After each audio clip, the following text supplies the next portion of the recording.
about time to get started. We want to thank everybody for coming out this evening to attend the board meeting. We're going to ask Supervisor Williams if he'll lead us in prayer, please. Let us pray. Our Father in heaven, we come this evening with gratitude in our heart. We thank you for all the goodness that you have provided for us and the progress that you have enabled us to make in Altiva County.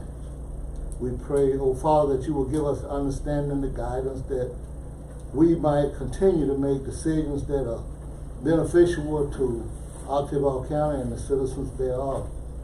We pray that we will make this county a better place for people to live, work, and to raise their children. Now, Father, we pray for those individuals who are fighting for our freedom abroad. We pray for their safety and the safety of their families too, as they are away from home. We thank you, Heavenly Father, for all these board members. We pray for them and we pray for their families too as well. This is our prayer. We pray in Jesus' name. Amen. Amen. Thank you for that prayer, Supervisor Williams. We're going to move forward with our agenda. First on the agenda, we've got our citizens' comment period. Anybody who would like can come speak to the board for up to 3 minutes.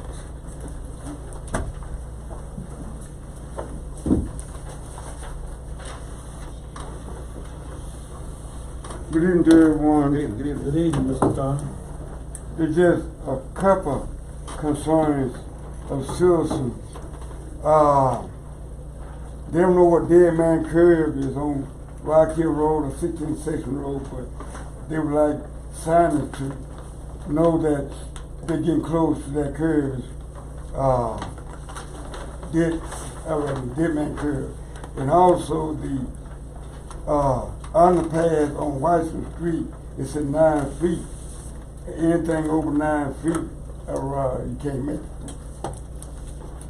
Thank you for those observations, Mr. Turner. Is there anybody else? We have a tax assessor collector here. How's everyone? Hello. I have someone working in the tax office from the Mississippi Department of Rehabilitation Services. I have a copy of their contract for everyone, that they are paying for everything, and she's just folding up our receipts to be mailed out. Okay? Thank you so much. There you go.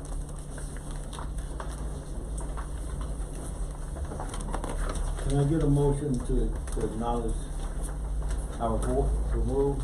Motion by Supervisor Williams, second by Supervisor Little. All in favor? Motion passes unanimously. Would you state the person's name? Sure will. Her name is Miss Arnetta Bradford. Arnetta Bradford. She works Monday through Friday, 8 to 12 every day, and I give her several breaks, and anything she needs, I'm there. Okay, all right. Okay? Thank you so much. Thank you. Do I need to sign? Okay. All right, next on the agenda. Oh, okay, we've got another person. Come on up. I'm sorry. Yes, sir. I'm sorry. I'm sorry. I don't have enough of these, but I can provide additional copies if you can just show that. The NAACP is having their first annual mother-daughter tea, and we're asking if we can use the safe room on Saturday, May the 11th as an in-kind service, please. Have we worked out on how that's rented and things of that nature? Is there a deposit that's required? They still have to pay the $250 deposit. They still get with EMA Director Kristen to make sure that day is available. And then they pay her the deposit, sign the contract, she sent it to me. If everything is okay, we give them the check. But you have to put a board order in place waiting for the Okay. We need a board order waiving the fee if everything is okay upon inspection after the event is over. I motion for approval as long as there's not anyone scheduled to use the facility on that particular date, and that the fees be waived all except the deposit that has to be made. Yes, sir. There's been motion by Supervisor Williams, second by Supervisor Little. All in favor? Motion passes unanimously. you'll need to see Christian Campanella to do the schedule. Yes, sir. Thank you very much. Thank you, board. You're welcome.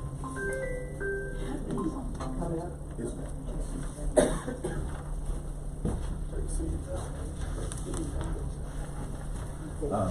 Good afternoon, my name is David Yates. I'm a developer here in town, and Can't hear you. we are, They're asking if you Oh, speak up just a sorry. little bit. my name is David Yates. I'm a developer here in town, and we are currently developing a neighborhood out on 182 West called Serenity. It's physically located in the county, but it borders city limits. And the water is supplied by Addison Water Department. The sewer is supplied by Starwood Utilities, but the actual neighborhood sits in Ottawa County. I'm here to get some clarity on the development process. I received the developer's agreement from the city of Starkville, and all of the requirements are based upon city specs and not county specs. So, I mean, I understand the requirements being based upon the sewer, because the sewer is Starwood Utilities, but the water and the road belongs to Ottawa County. Well, I intended on allowing the county to adopt the roads afterwards. But the actual physical location of the neighborhood is in the county. So I assume that the development process would go through Ottawa County and not Starkville necessarily. Go ahead. I was gonna say, I believe if you're gonna have city utilities, you know, out there, you know, water, even, you know, sewers, and I know in one of my areas, that it's in the county, but they're getting city, you know, city services out there, they have to develop up to city specs to be able to get those services and stuff. I do know that the city can say, no, if you don't develop up to that, so that is something you will have to get approved by them. That's my understanding, out of my, you know, from what I have going on out there. Well, But, and it could be, like I said, I don't know the law, I just know that was, I'm working with a situation similar to that myself, and if you wanna do some follow-up with, me afterward, but that if you're building in the county, it is probably in their public service domain for as the water is concerned. The building is in the county. Now, once you crossed it into the city, I'm sure you would have to meet city specifications after that. But that's something that probably not gonna have to be concluded here. If you're talking about public utility, that's gonna have to be discussed with United States Department of Ag, because they have some control, financial control over the utility in the county. Yes, sir. So I don't think you can get a conclusion here, but there should be a follow-up conversation with, Ms. Little. She has worked on the city board, so she would know from the city side. I've been working with on the county side in terms of public utility. Go ahead. I was just gonna say that I wasn't on the city board, but I know that development in my area, there was, you know, the rift with the city, so I think Supervisor Williams is correct that you're not gonna get that answer here tonight. We're gonna have to look into that and find out, and could you give us all your information, like, you know, before you leave, make sure, you know, that Mr. Lois has your information. I have his information, but that being said, I need clarity because I follow the county's site development permit that this board adopted. And Mr. Yates and myself has been in communication. Who provide utilities for that location? Addison Water provides the water, and Starkville Utilities provide the sewer. What about lights? Lights is for county.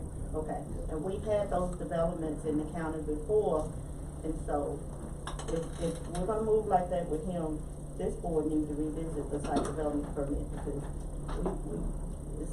Well, at this particular time, I would suggest that we have our board attorney meet with the city engineers and see if we can work this out, cause it seems as if, and it could be correct, what Supervisor Little is saying, that if the city offers any utilities, then that's their requirement, but we also, have a site development plan that we go by. So there are some things that need to be hashed out. So I would say our board attorney is not here, today, but we've got all of your information and we'll get that to him and have him reach back out to you, so you can get something worked out. Yes, sir. So you'll be here, Thomas. Okay. Yes, sir. Okay. Thank you. Thank you. I want to acknowledge the presentation coming from, Mr. Yates. Okay. It's been moved and seconded to acknowledge the presentation, coming from Mr. David Yates. All in favor? Motion passes unanimously. If I may ask for a board order allowing our board attorney to reach out to Mr. Yates, and discuss the matter. So moved. It's been moved by Supervisor Trainer, second by Supervisor Little. All in favor? Motion passes unanimously. Is there anybody else?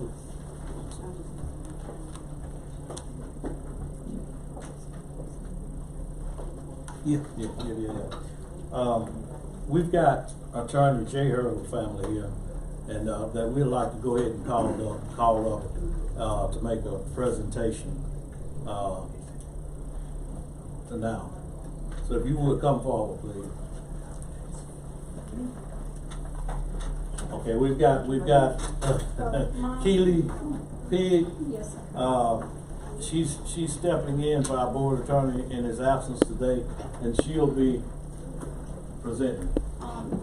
Yes, we would like to present a memorial resolution honoring J. Howard Hurdle. And we have a small little, speech that was prepared. Whereas the life of Attorney J. Howard Hurdle of Starkville, Mississippi has come to an end, and the staff and members of Robertson Law Firm, PLLC, feel that it is benefiting to express our sympathy to his wife Kate, family, and friends during this time of bereavement. You have our sincere prayers. Whereas Jay was a well-loved and honorable man, husband, and friend, who was dedicated to the citizens of our community, evidenced by his role in numerous organizations, including but not limited to Starkville Young Professionals, Starkville Community Theater, Volunteer Starkville, Oktibbeha Young Lawyers, and the Oktibbeha Bar Association, Oktibbeha Voter Education Initiative, and his passionate representative of his clients in both his private practice and his position as public defender. His presence and spirit certainly left an everlasting memory in our hearts. Be it resolved that we honor the life of J. Howard Hurdle, remind the family, friends, and colleagues to be encouraged by remembering his works. Community involvement is vital to bettering Starkville and surrounding areas. And to Kate, his wife, we know your loss is deep and your sorrow is great, but we want you to know that we share your sorrow. We love Jay dearly, and he will be missed deeply. Humbly submitted this the 20th day of February 2024. Thank you so much. I failed to introduce you all. Would you introduce?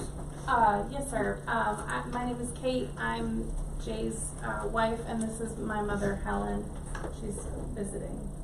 Well, thank you all so much. And we all knew Jay.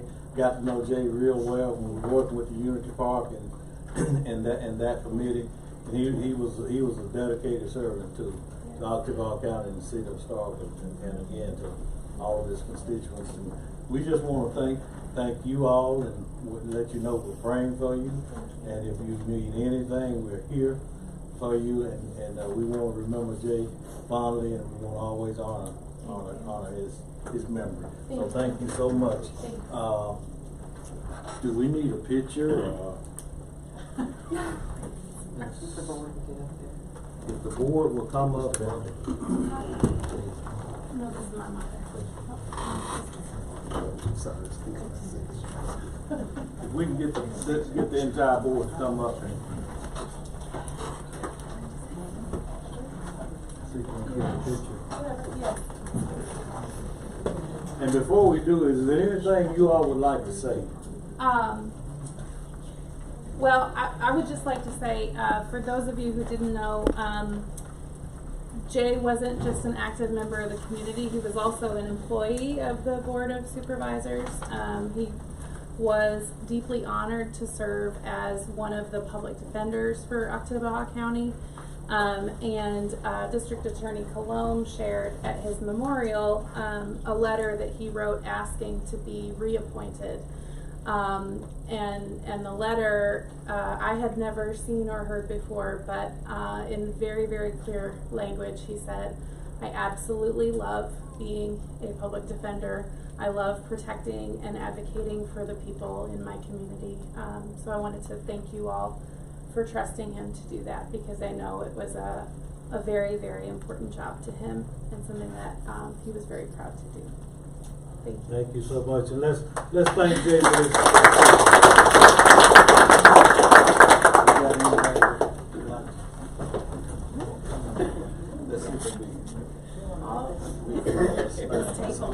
Let's see if need a big board. Yeah. Thank you. Thank you. Thank you.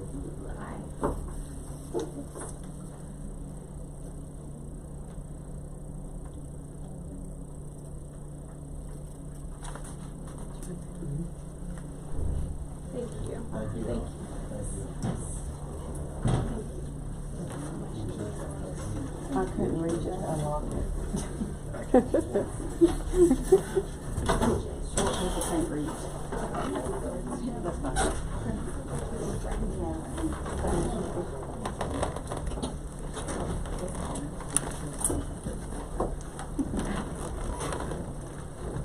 Next on the agenda, we got Mr. Ed Williams with the Oktibbeha County Cattlemen's Association. Mr. Williams.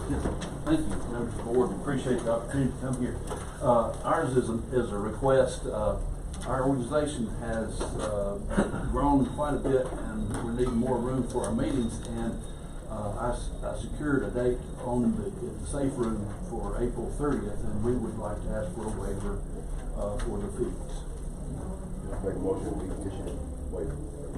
It's been moved by Supervisor Trainer, second by Supervisor Williams, that we waive the fees for the Cattlemen's Association. All in favor?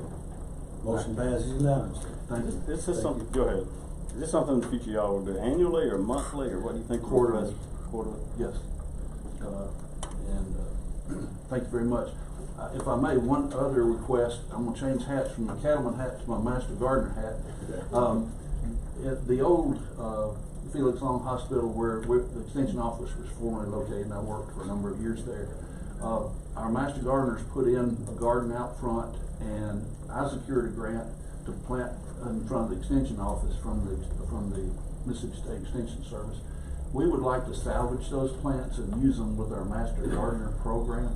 I know that it's scheduled for demolition or whatever, so I would like to see if the board would approve taking those plants and using them for master gardener projects, which is an extension of an auxiliary for the extension service. And also, if it needed be, to secure the county to, some of the plants are pretty large, would need a small mini excavator or something of that nature.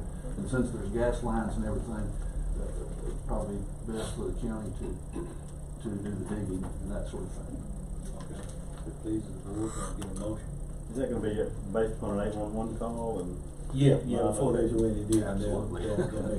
make a necessary call. Move approval. Okay, it's been moved by Supervisor Carver, second by Supervisor Trainer, that we allow the removal of the plants in front of the old Felix Long Memorial. All in favor? Aye. Motion passes unanimously. All right, thank you very much. Thank you. Appreciate your time. You're welcome. Next on the agenda, we've got Philip Carter, Starkville, Oktibbeha County Public Library, in a local agreement. Yes. Afternoon, Supervisor. How are y'all? Hello, how are you? Nice to see y'all. Nice to we've met. Welcome to the supervisor. Hi, it's great to meet you. I live in your district, so good to meet you. So I'm here today to talk about the interlocal agreement between the city of Starkville, the library system, and the county. It's a agreement that we've been using since the 90s that needed some updating to update some language regarding maintenance of the building, specifically Starkville Public Library, and who's responsible for those that maintenance. We just needed to get the agreement in line with state law and some AG opinions because the previous wording was not. In the previous wording, it stated that the library system was responsible for all maintenance of the building, which is actually contrary to state law and some AG opinions, including one from last year. So the language has been updated that costs under $5,000 are responsibility of the library system. Anything that breaks that barrier becomes the responsibility of the city. And in doing so, there were some conversations amongst the Board of Trustees that the size of our board is very large for a library system our size. Yes, but before you move Sure. forward, let's go ahead and get a motion on the interlocal agreement with the updated wording. Yeah. Well, this is included in Okay, that this is wording. This is included, okay. included. Okay, So good. another I'm item sorry. that got adjusted, that is being recommended for adjustment, I should say, Okay. is that our board has been a 10-seat board since that agreement, and state law requires a 5-seat board, and it's very rare to have a 10-seat board for a population and a service area our size, and we've actually had a lot of trouble keeping that board full. Talking to people that have been on the board over the last 3 decades, I can't find a single time where it's actually had all 10 seats filled for a meeting. And so the Board of Trustees recommends a reduction in the size of that board to 6, 3 from the city, 3 from the county, and that is reflected in that wording. Under number 10, I think it's all, on the third line, it says the said board consists of 10, and it says a number 6, and it says 5, and 3. I think That should have been, yeah, that didn't get completely updated. And so all that needs to be updated. And I do have an updated version of that. Wasn't able to print it. My printer decided to freak out on me as I was on the way over here today. And so it's still consecutive staggered 5-year term? It would, yes. And what we will do is we'll adjust the terms because state law says that it's a 5-year term, and so we'll adjust it so that there will always be at least 1 year with 6 members where 2 seats roll off at once, but we will stagger them so that every other year, city has 1 seat rolling off, county has 1 seat rolling off. Yep. I would hope that we receive additional discussion about the conclusion in relation to the correspondence here. Sure. Since our board attorney isn't here, I'd like to offer a motion, if we could table for further discussion and have our board attorney follow up with some correspondence and respond to your interlocal agreement. We've got a motion to table until attorney has had an opportunity to review. Motion by Supervisor Williams, second by Supervisor Little. All in favor? Motion passes unanimously. All right, that works for me. Okay, thank you so much. Thank you all so much. Okay. You too. Y'all have a great afternoon. Next, we have Elizabeth Temple from Golden Training Development Limited. Mr. Joe Maxine, how are you? Mr. Howard, I was supposed to be out of town, so Elizabeth is here, and she's keeping me straight, but I'll handle it with y'all's permission. Yes, sir. I got 2 items in front of you. Yeah. She is handing them out right here, both of them together. Okay, I've got for your consideration a notice of intent to exempt taxes on an existing company in town. They have asked that their name remain anonymous for a period of time. That's typically done. They're an existing employer. They are going to invest about $9.5 million to create about 20 jobs, and they are requesting y'all to do a notice of intent to exempt county tax. You may have seen Friday we were at the work session for the city of Starkville, presented it to the work session. Friday we'll be going to the city council tonight to get formal action from them. Mayor Spruill told Elizabeth this morning that it's been placed on their consent agenda. So You know, sometimes who we come before, it's just a function of when you meet. So, we went to the work session on Friday. We'll go to city council tonight, in front of y'all today. These notice of intents, Ms. Littleford, Mr. Carver, you should know from city council days, but for you newer folks, this is what I call a moral obligation. It's not an exemption of tax because you can't exempt the tax because they're not here or they haven't made the expenditure. But what this is basically doing is saying if they buy the equipment that they're going to buy, $9.5 million, create the 20 jobs, that y'all will grant them a county exemption on the county portion of the tax. We'll be requesting the city to exempt the city tax, and they'll still pay the school taxes. They can't exempt those for the period of 10 years. That's typically what these are, and that's what they've requested us to request. So I'll answer any questions you got on that at all. Okay? Yes, sir. Without saying the type of, just the 20 jobs, it's Amazon's the last mile facility, $15 an hour. Is this coming in wage of that or higher? No, this is an established manufacturer that's here that pays, I think y'all would say, on average, well, and they've been in the community for decades. Okay, you know them. You know them. And they're paying taxes now? Well, yes. Tax exemptions can only be granted for 10 years. Okay, so it's a safe bet that probably when they came that many years ago, they probably asked the then boards of supervisors and city councils to give them an exemption. It was probably granted. My guess is their building is on full boat tax depreciated now, as well as some of the equipment. We like to see this, quite frankly, guys. We watch our existing industries, the bigger ones. We like to see them continue to invest, because the years that they don't invest, if you see many of those following up, it may mean they need to be on your prayer list. I mean, we've had indications of companies that were going to close 5 and 6 and 7 years before they did, because they didn't ever reinvest in equipment. And this is a new piece of machinery, as I understand. It's going to make them more competitive. Obviously, new equipment does. It's got a long lead time. They need to get it ordered. A lot of this equipment is made in Europe. So, you know, it's kind of like they got to get the order, got to get it placed, got to get it in. These type of exemptions are available to anybody who pursue them and are qualified to. That's right. That's right. The 20 jobs, are they existing jobs? Or No, these will be net new. Net new $9.5 million, net new 20 jobs. Yeah. My understanding is going to take place, Mr. Howard, in the existing building. So somebody could drive by and probably say, well, I never saw anything. Well, it's being done inside the building. And if you don't mind, we've had, I think probably the board members have been contacted by some citizens with some concerns for doing this. Could you just speak to them why this is important? Well, again, you know, when new companies come in and we ask for exemptions or recommend them, you know, it's the old argument is the taxes aren't there. You know, you're not giving away anything because they're not there to begin with. And 10 years goes by quicker than any of us ever think. The older we get, the more we know that. For your existing manufacturers, a little bit different animal. You want to do something to encourage them to keep investing in. We just did this very same thing in West Point, Clay County last week before, on an existing manufacturer that's buying new equipment, and it's in a lot of reasons it's to give them a reason to continue to invest, continue to grow their business, grow the company. In a lot of cases, these exemptions don't come with any net new jobs, so I think that's a plus on this. They're saying they'll create 20 new jobs for the exemption. Any other questions? State, Mr. Howard, ET State Senate for 351, something like that. Mm-hmm.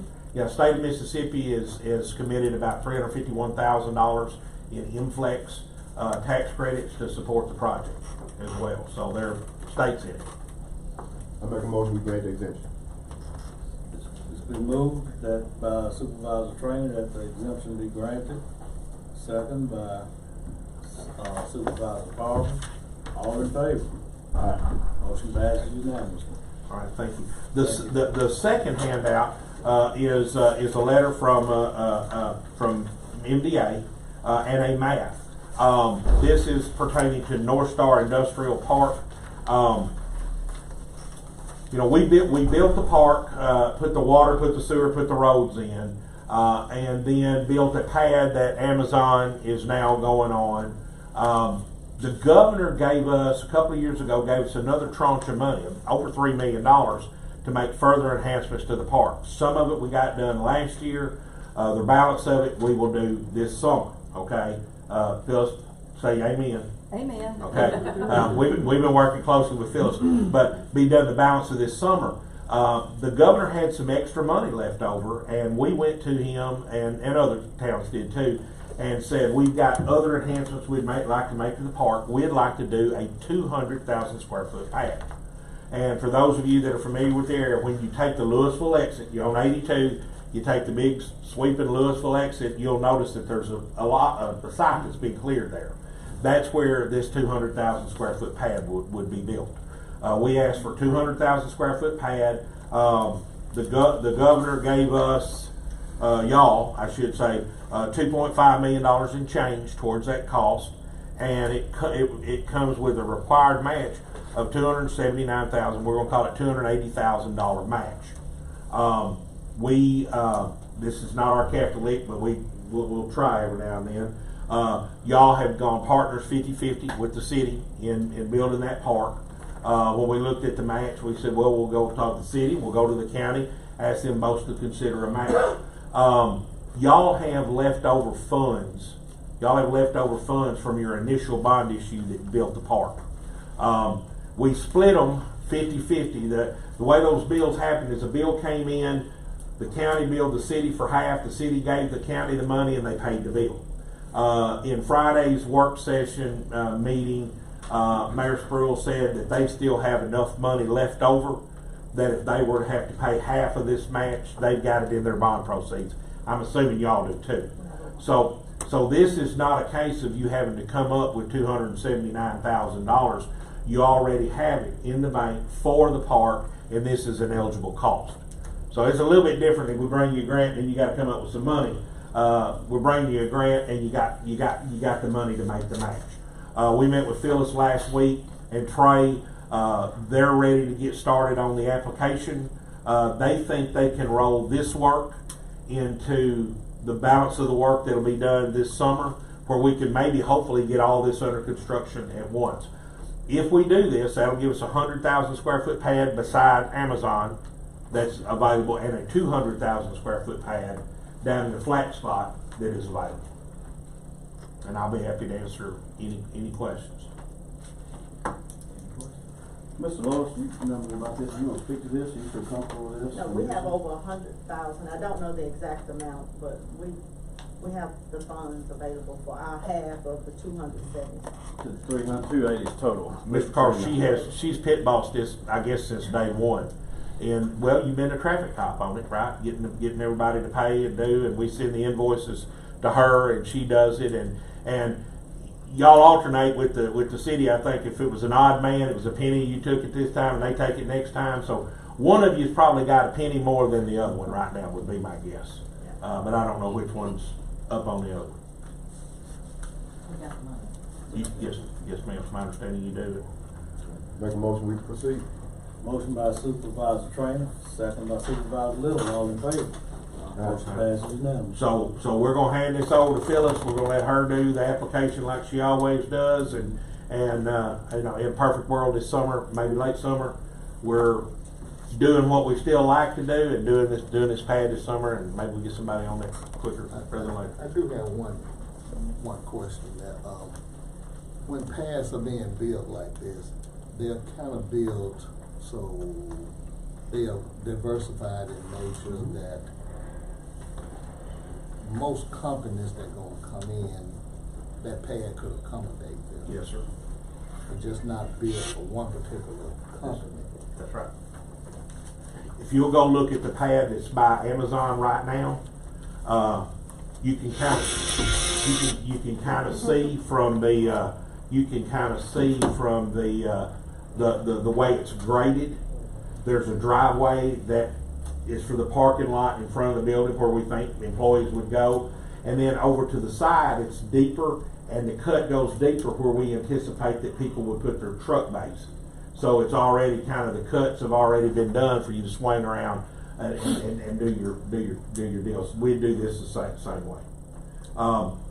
We're in talks with Agricel to see if they'll build another one on the 100,000 square foot site that's by Gary. It's by Gary and by Amazon. They've expressed an interest in this, and we said, well, we're not going to provide this site to somebody to build a building that's only going to build 50,000 square feet. It's a 200,000 square foot pad. So if you want to play ball on this site, you need to build a 100,000 square foot building. 100 expandable to 2, 50 on the smaller, 50 expandable to 100. So, and they're still beating that around and seeing which one.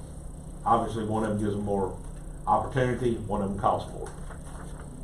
On the site, gas, power, water, how we look? They're all there. You pay for the, you can't have rail because it's not here. But the roads, the water, the sewer, the electricity, Fort County has already bought the substation site, got it rocked under the power lines. Right now, there's enough power to power what's out there, but that thing can go to 60 or 80 megawatts. And the underground right of way has already been dedicated to Rutherford Road.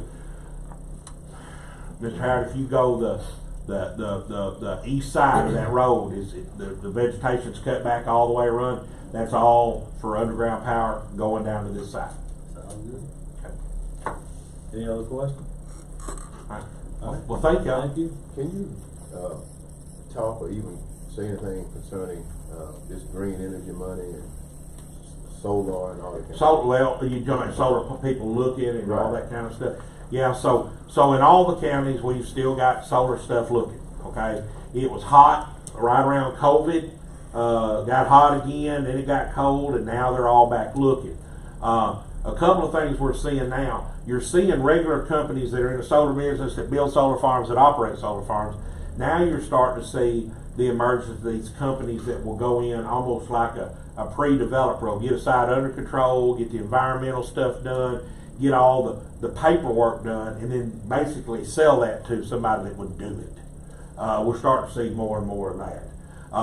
Ironically, we spent this morning, Mr. Trainer, looking at tax abatements and stuff like that, and how we do, and it's a double-edged sword.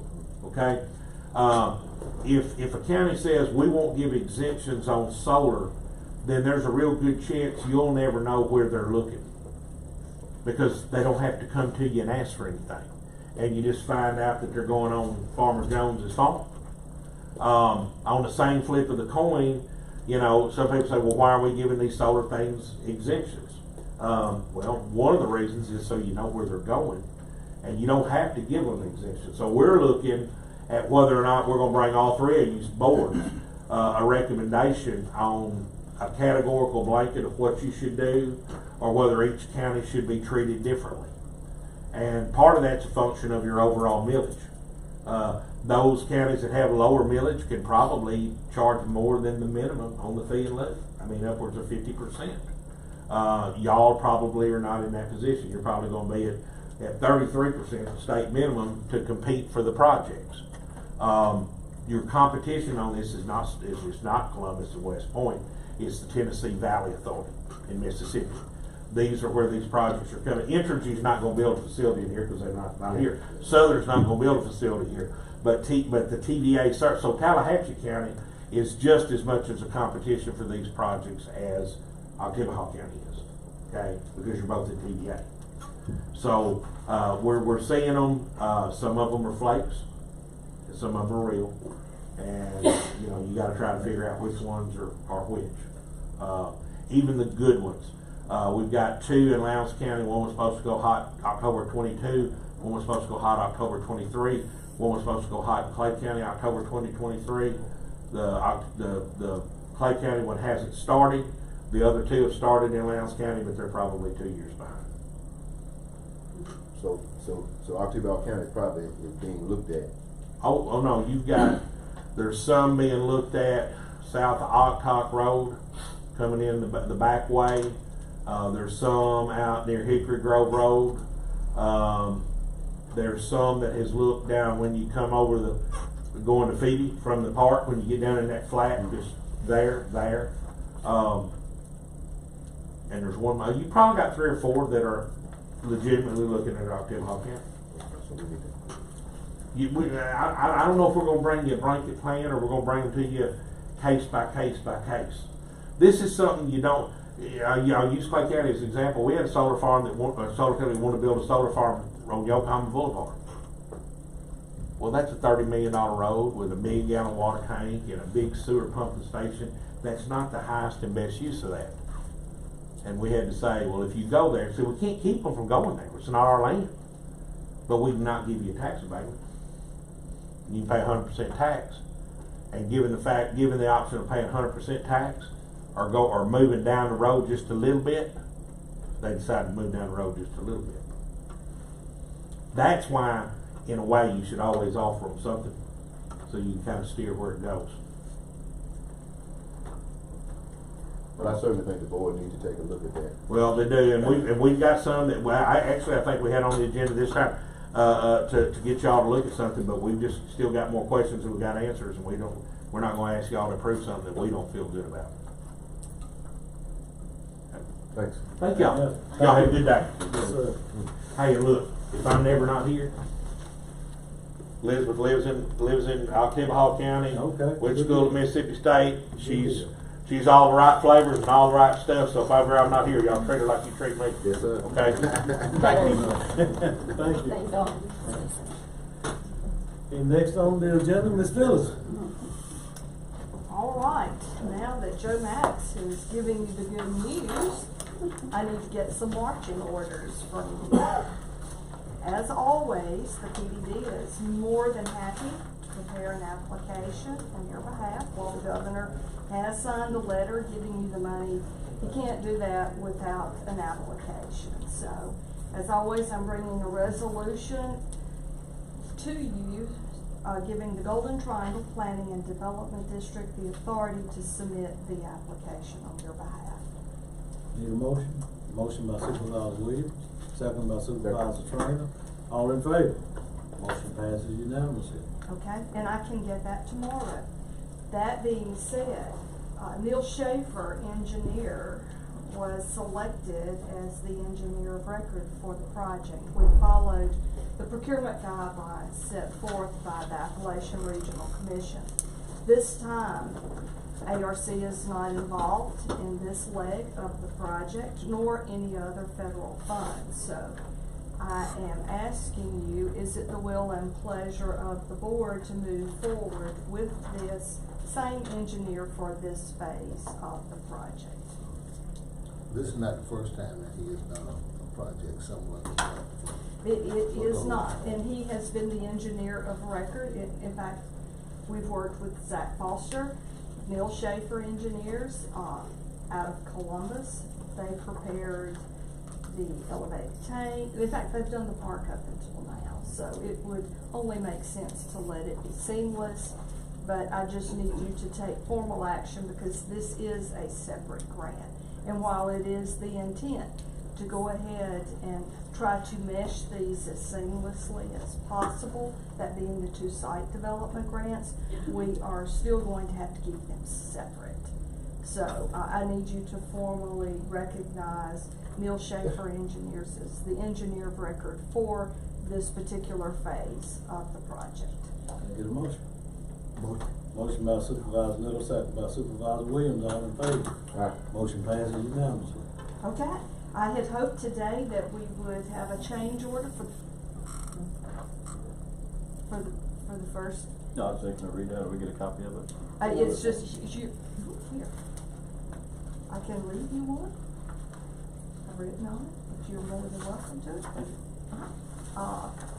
I had hoped to bring a change order to you today, further reducing the cost of the site development phase 1 project.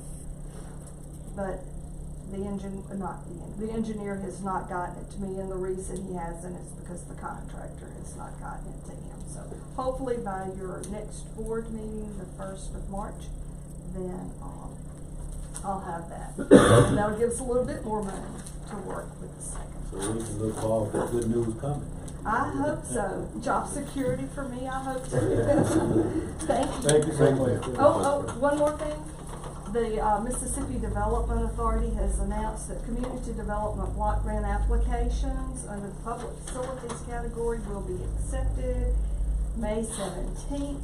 Remember, as always, this has not changed. 51% of the people benefiting from the project have to be of low to moderate income.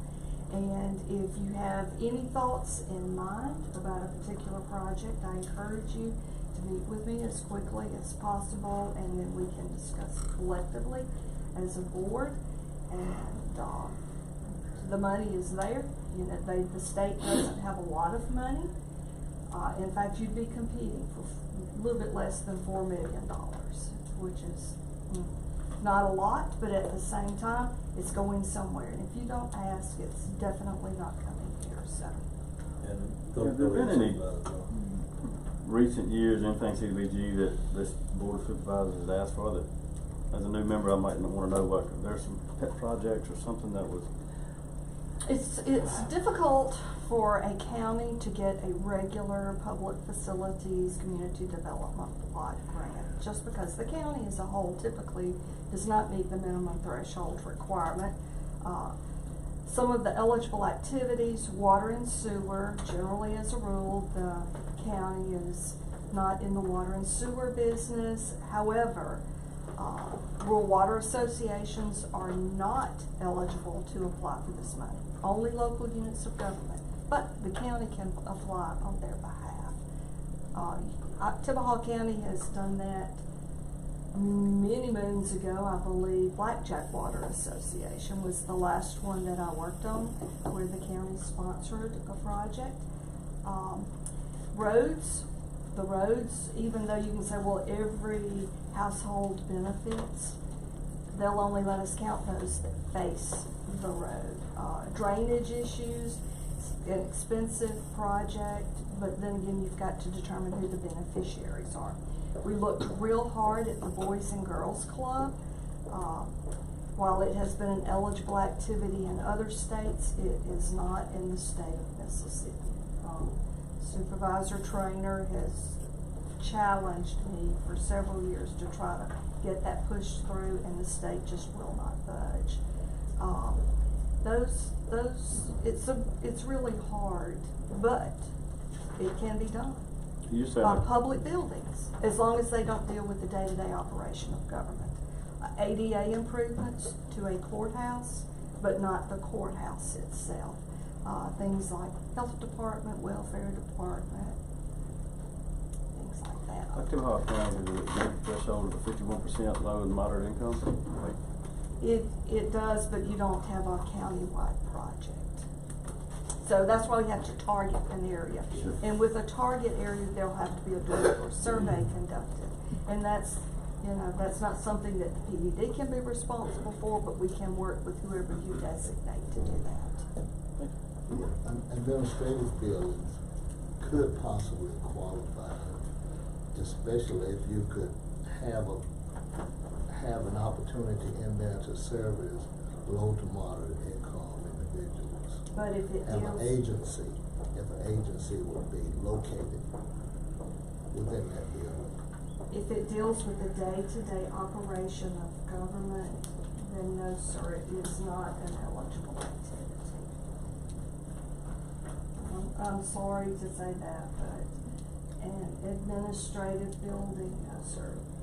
Something like a health department or welfare department could be, but not as long, a courthouse or city hall would not. Unless there was an opportunity for the welfare department to be located within that particular facility. That's a stretch, and we'd have to get approval, I would think, to do it that way. It would muddy the waters if you tried to do two activities inside one building. Do you understand what I'm saying? It's like a senior citizen center would be eligible, Right. but it could strictly be served serve those elderly. That's all it could do. And you could not charge At that portion of it? No, sir, no, sir. The building. The building. So, Could you just go down the list priority-wise, what takes precedence over? water and sewer, top priorities. It has been for as long as I've done this, which is like 37 years. Is that just I don't mean to interrupt you, but is water and sewer, is that just for like the buildings, or could it be water and sewer lines? Publicly owned infrastructure, so it would be water and sewer lines that served Junkie Public. So it could serve, like if we had, that was in the county, but part of it was in the city, those water lines. That's when we would run into a little bit of a snag, because who owns the water lines? The county or the city? You know, who owns it, who's ultimately responsible, and then who will benefit, who are the users, so. But we would have to work out some details, and especially with the Public Service Commissioner. So, but if you've got a project, we'll be glad to look at it. I don't think it's in my, I don't think it's one of my district, but. Okay. Yeah. All right, okay. We have had approval for the building and the construction of buildings or homes for individuals with low to moderate income. Mm-hmm. That was back in 2012. I guess that's a day of, that day is gone.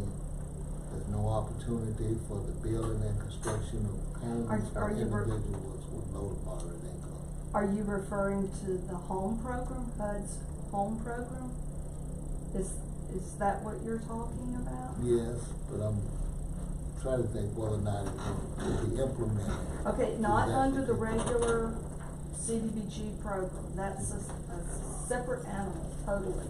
And the Mississippi Development Authority gives their HUD home money to the Mississippi Home Corps, and they administer that particular program. And it is a different creature for right now. The focus is homeowner rehab, not new construction. And it's simply because they can make the money go farther and benefit more people. Okay? All right. Thank you so much. Thank you, Billy. Next, we've got our fire coordinator, Mr. Patrick Warner.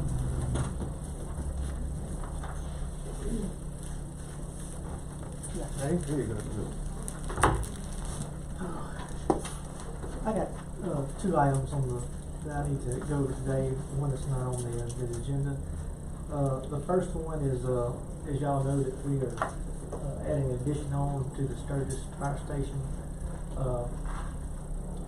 The person doing the building, it asked for a draw, for a certain amount. That amount was for $36,250. I'm asking for the board approval for the draw for the building. The building was delivered. It is out there, and he is going to start work on it tomorrow. But he's asking for a draw on the materials. I'm asking for board approval for the draw on that. Is this on Craig's friend's property? Yes, ma'am. And where are we at to this point? Is the slab poured and the building is sitting on the slab? Yes, sir. Ready to be constructed? And they will start construction tomorrow, is my understanding. And he's asking for the portion for the building material to be paid. Not the labor. We have money allocated for that. Yes, sir. Yes, sir. Motion by Supervisor Little, second by Supervisor Williams. All in favor? Motion passes unanimously. At this time, I'd like for the young man to come up.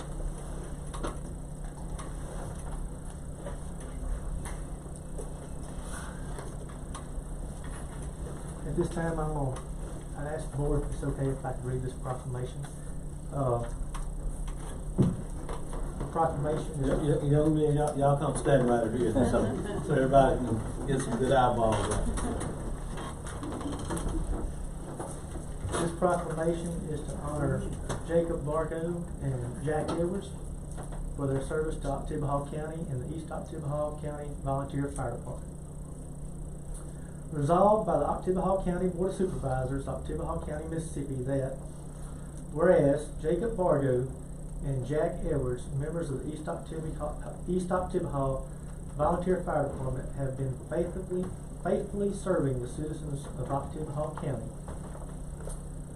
Whereas, on the date of December 7th, 2023, Jacob and Jack were two of the first arriving emergency responders to 14228 Mississippi Highway 182 East, Starkville, Mississippi, for a 16-year-old male patient who was choking on some food. Upon arrival, they became aware that the male patient was struggling to breathe and began to lose consciousness. Without hesitation, Jacob attempted to dislodge an object with back slaps, but was unsuccessful. The patient, who had been struggling to breathe, began to fall to the floor. Jack stepped in and held the patient in a standing position while Jacob then performed the Heimlich maneuver repeatedly until the patient vomited, causing the object to become dislodged. Their actions saved the young patient's life. Jacob and Jack's courageous act is an example of what every firefighter should strive to be. Whereas Jacob and Jack have been outstanding examples of citizenship by giving so much of themselves to the community in service and compassion. Proclaimed by the Oktibbeha County Board of Supervisors this the 20th day of February 2024, that Jacob Bargo and Jack Edwards being hereby recognized and honored by the Oktibbeha County Board of Supervisors for their monumental citizenship to our county and commendable services to the Oktibbeha County Fire Service.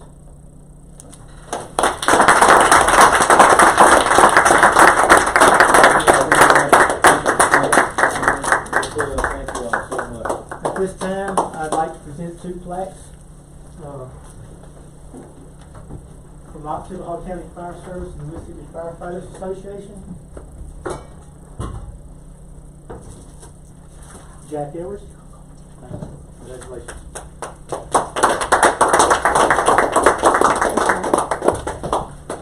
Jacob Barton, congratulations. I would like to say a little something myself. These two young men, they're exactly what we want the Oktibbeha County Fire Service to be. I couldn't be more proud of them. Thank y'all for y'all's service. Thank you all. Again, thank you all. Appreciate it. We certainly appreciate our fire coordinator. We appreciate these two young men for their heroic actions, and because of their training, because of those actions, there's a 16-year-old that's still with his family tonight. So thank you again.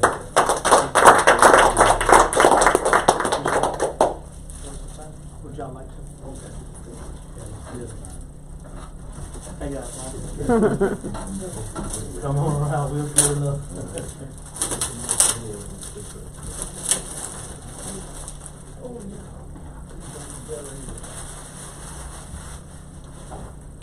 Oops, sorry.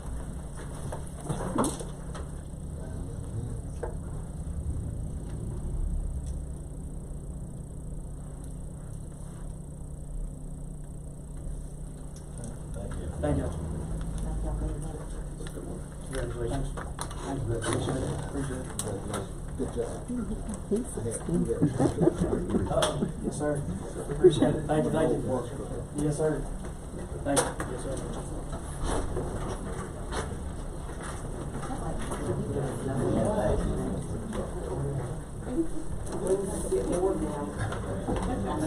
Thank y'all. Thank you. Thank you.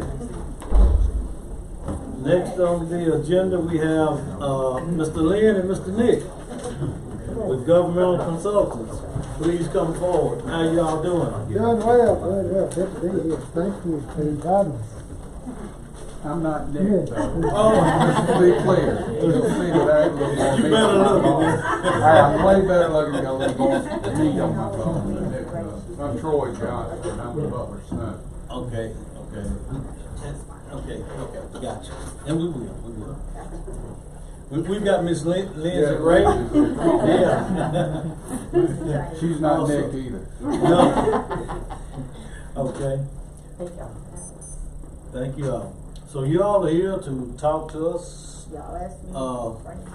The board, the board asked you all to come and speak to us about bonds. We're looking at, back here several years ago, we put together a bond issue, for capital improvement, and that was sort of supposed to be like a perpetual type bond. So we're back looking again, trying to see, where we are, what. Just want you all to talk us through this and kind of see. Can I say something? Yeah, absolutely. All this came about when we had the workshop, and our road manager, Victor Collins, presented to the board the need for equipment to be productive with the road work that you all need. So, we're passing out that same list that was provided at the time the board started to discuss the possibility of issuing a bond for this equipment. So that is what they're here for today, to discuss this. That's what we've been talking about.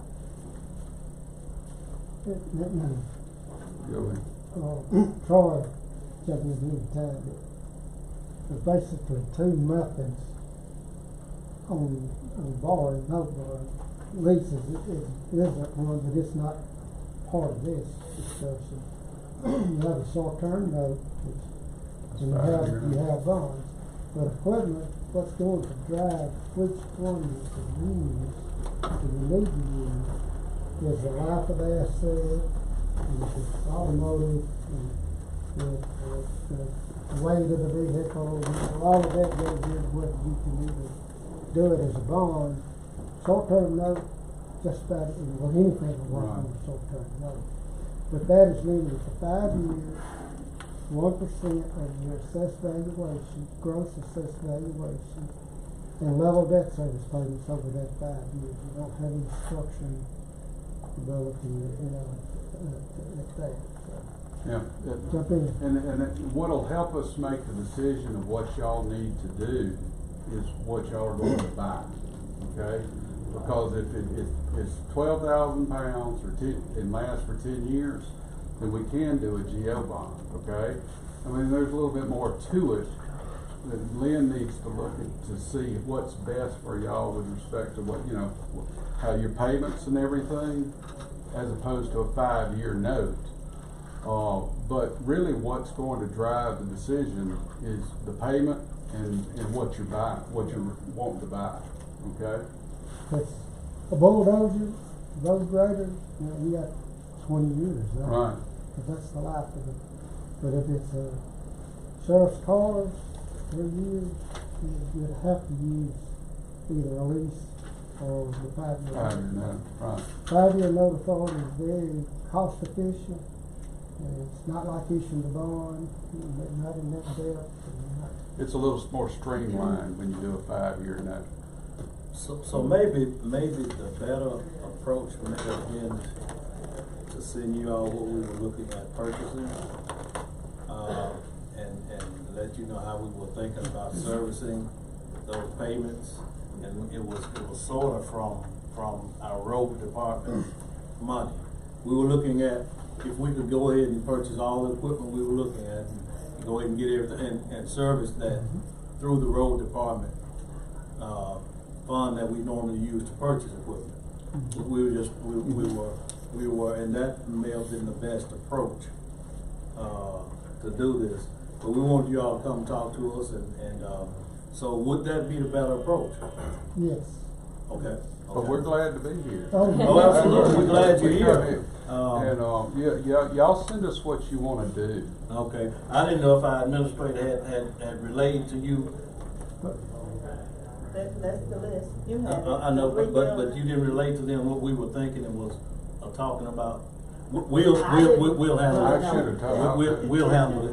We'll handle it. And Nick Shore, he wants to be here, but he had other emergencies to deal with, other issues to deal with. So I'm here, so in any way we can. So can you schedule a meeting with our road manager and let him relay to you what it is that he's thinking about doing, the cost of everything that he's looking at, and then come back and tell us what would be the best approach, if it'll be better, to do it this way rather than that way, if it can possibly be done. We got a copy of some information right here. All right. Kind of give you just an idea about what we're looking at. And I guess based upon, and I know you all do our financial consulting and dealing with our bonds and refunding and everything. So, going back what Marvell was saying about that funding structure, funding stream, at this point, got new board and some things in place. And then, of course, this is the beginning of the year, of the term. What do we need to do in order to come up with a better long-term approach? Well, we talked about a capital plan, kind of what you needed, how we could long-term service that. We need to go back and revisit that. In order for it to be recurring, you're going to need a dedicated millage in place. Right. That stays level, maybe, we can look at reallocating some villages, what new villages might have to come on, and how we structure and bring it in incrementally, so you don't have a big leap at one time. You've got smaller steps in getting you there. To keep that in place, and then you can routinely get on a cycle of just continually, keeping everything up. And see, I thought that's what we did when we were talking about a capital improvement bond issue. I thought we placed a millage on, and that was gonna be We have that in place continual. now. So we might need to revisit that and see if we need to add a little bit more to that. So those are the things that we were. We'll get into that and bring that up. Yeah. He's been working through a little bit of that, but we'll bring that up to where you'll have a And plan. can I say something real quick? We met on last week. What he's discussing now is part of the budgeting process that'll take place when we're doing the budget. So, and I've talked to some of the supervisors as well about the plan of what I will be presenting, so that's already in motion. I was under the impression the visit today was more so about trying to get the equipment that the road manager presented during the workshop. And they're just telling us our different options as far as the long term can't extend, the debt of it can't extend the life of the equipment that we're getting. So if the board wishes to move forward with seeking that, then we'll dive deeper into that discussion. But there was another option, the 5-year was one that they wanted to mention. So we really kind of need to know what direction, or if the board wished to use, and not abundant source at all, then some other revenue source. So we're having discussion, but I don't know the direction to move because this board has to tell me. You may end up doing both. Exactly. Yeah, you might do both, because some is for equipment, but some is for, automobiles. Pickups, The different funding streams. different funding streams. That would qualify for the 5-year note. But as far as a 5-year note, I mean, that would be something that we would just go down and just get some quotes from some of the local banks. No, you got with a 5-year note, you have to publish a sale for it, so you're gonna have to take bids on the 5-year note. Okay? You publish one time? You publish one time, it's like twice in 10 days, and then you have to accept bids on a 5-year note. You send, the bid form package. Send it all to your local bank. Local bank. And then they'll submit a bid on a given date. So basically, that's sort of what we need. We need like a financial workshop. That's why on both issues, on the Right, long-term exactly. planning phase of it, and the equipment, short-term equipment, whatever. Yeah, because Exactly. Yeah, but we're looking at big, you know, Short-term buildings, and different long-term. stuff, other Different things, assets, right. other things that the county has. Because for a 5-year note, they're gonna be limited at 1% of their 1% assessed assessed value. value. Whereas your long-term debt, you can go to 15%, and right now, you're just around 7.5%. You've got, around 36 or so million set to tie up with your.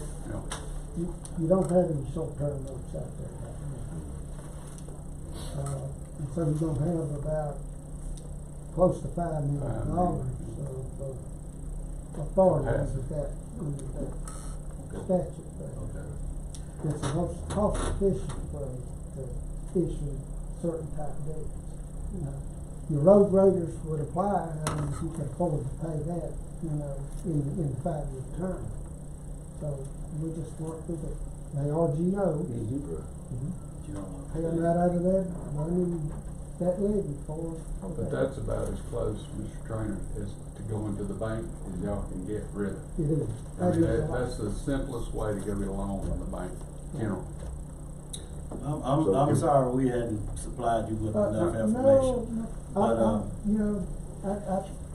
It didn't fumble, I just picked up the ball and started reading. That's quite all right. That's But quite how all soon right. can we set up Yeah, that's session for the a financial work session. Okay. I'm good any day. I've got 2 things I've got to take care of, but one of them's April 8th. And the other one, that day hasn't been set yet. How soon does the board Not really anything. want to do this? We can do it as soon as next week if we can. So we need to go ahead and get something. We're looking to get some direction, from John. So I'll call, I don't know. I'm flexible, pretty flexible. Yeah, I don't know. Let's, what day do y'all want to do it? Let's Tuesday of next week? Can't do Tuesday. That's one day. Thursday of next week. And do Thursday afternoon, we gotta be at a meeting Thursday morning. That's right.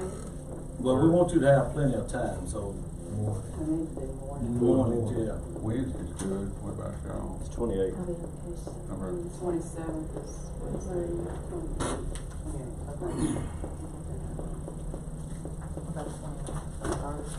That's that day I know she and I'll be, and Nick will be, well, What about that Friday? I can do that Friday. Well, I'll try to, one day, What, March 1st? set aside with my wife. That's so nice. Oh, you know. Is the week of the 4th too far out? Yeah, is the next week too far out? I just that's not- mentioned that. We'll meet on the Friday, 4th, I'll huh? get that. Yes. Okay. We can do it on the 4th, at night, since it's gonna be meeting anyway. On Sunday, HFL. March. March, Monday. I'm just, I'm going, this is the February calendar. It'll be March. Oh, I It's see on the what, bottom, okay, March is I on the see. bottom. Well, hopefully we won't have a big agenda. Then we got number 1 priority, we're gonna do, we gotta do everything we got. It's gonna last all day. Yeah, we I don't need think to- we're We're gonna do a workshop He like said that. that, but when. How long do This you is before me. think you'll need? You want enough time to? Getting things brought up today, we're pretty, I think it won't take long. But that makes me think they give us long-term plans on basically the things that we're thinking about doing, like building, access, all that stuff. Well, we won't have an estimate for building. We know we won't have that. Only we have an educated guesstimate. That probably wouldn't be an educated guess. But we do, only thing we really have concrete is the numbers that we got from Mr. Collins. And these numbers, I guess, are fluid too. Guesstimates as well. But I think Supervisor Little may be talking about just sort of discussing long-term type things. So, I think we can encompass all of that in that meeting. I'd like us to give a real good educated guess on the cost of the building. A good educated guess. I think we can provide that. I believe we can. I don't know if you can tear down or remodel it, so I don't know. We don't know what direction it's going. I have no idea. Wait. What's the date? I say do it March 4th. With the morning of the fifth work? It works for me. I gotta go to I got somebody association meeting that morning down in Jackson. Could we do it that afternoon of the fourth, like after the meeting, everybody, That's fine. eat lunch or whatever, and then come back and have a work session? Or we get some Subway and sit around the table and eat. It's on the fourth, yeah. That The afternoon, fourth, on the the afternoon of fourth. the same meeting, just feed it all So out the the same day. fourth? Does that work? Afternoon fourth? Yes, I could be here later in the afternoon, like 2 or 3, if that's not too late.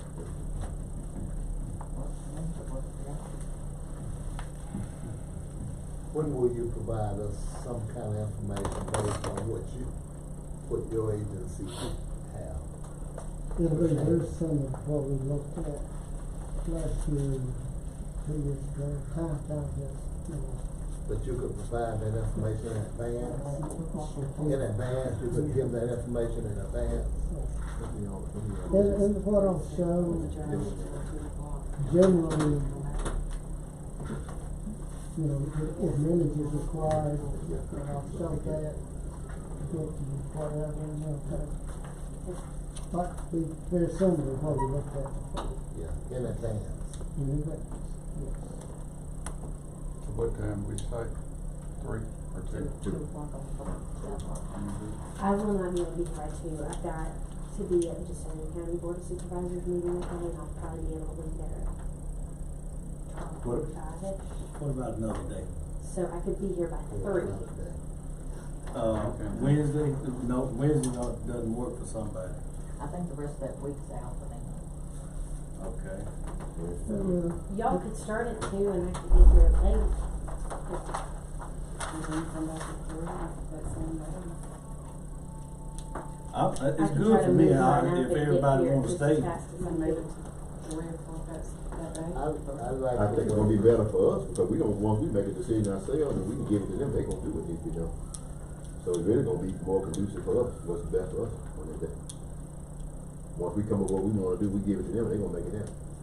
We just gotta decide on what we gonna do. And that decision will be based on what they tell us, Well, as far as our finances. Well, they basically gave us all the information we need. He told us we can get a 5-year note for, which is up to $5 million. Yep. You know, we got the capacity to do that. Yeah, it's She probably said a we little got short of $5 million, but $36 million worth of bonding capacity that's left out there, which right now we're at 7%, that'll take us to 15%. I guess we go to 20, that'll give us even a little bit more. There's only certain things that qualify. Up to 20%, yeah. And another thing I was trying to get figured out is, based on our budget that we have already in place, what can we get with what we've got? That's, I mean, I know we can get 5 million, but can we service 5 million with what we got? I mean, so that's. Nobody, no, what's, Exactly, so instead of talking pie in the sky, let's look at what we've got in the budget, what we can legitimately service with what we've got. now, if you could give me a reasonable estimate of what the 2024 tax year assessments are going to be, that'll go a long way. Can you? That's not at the tax office. Okay. That's it. They have to get that from me, and he's come out for 2024. And it doesn't have to be, you know, just. Just a projection type, yeah.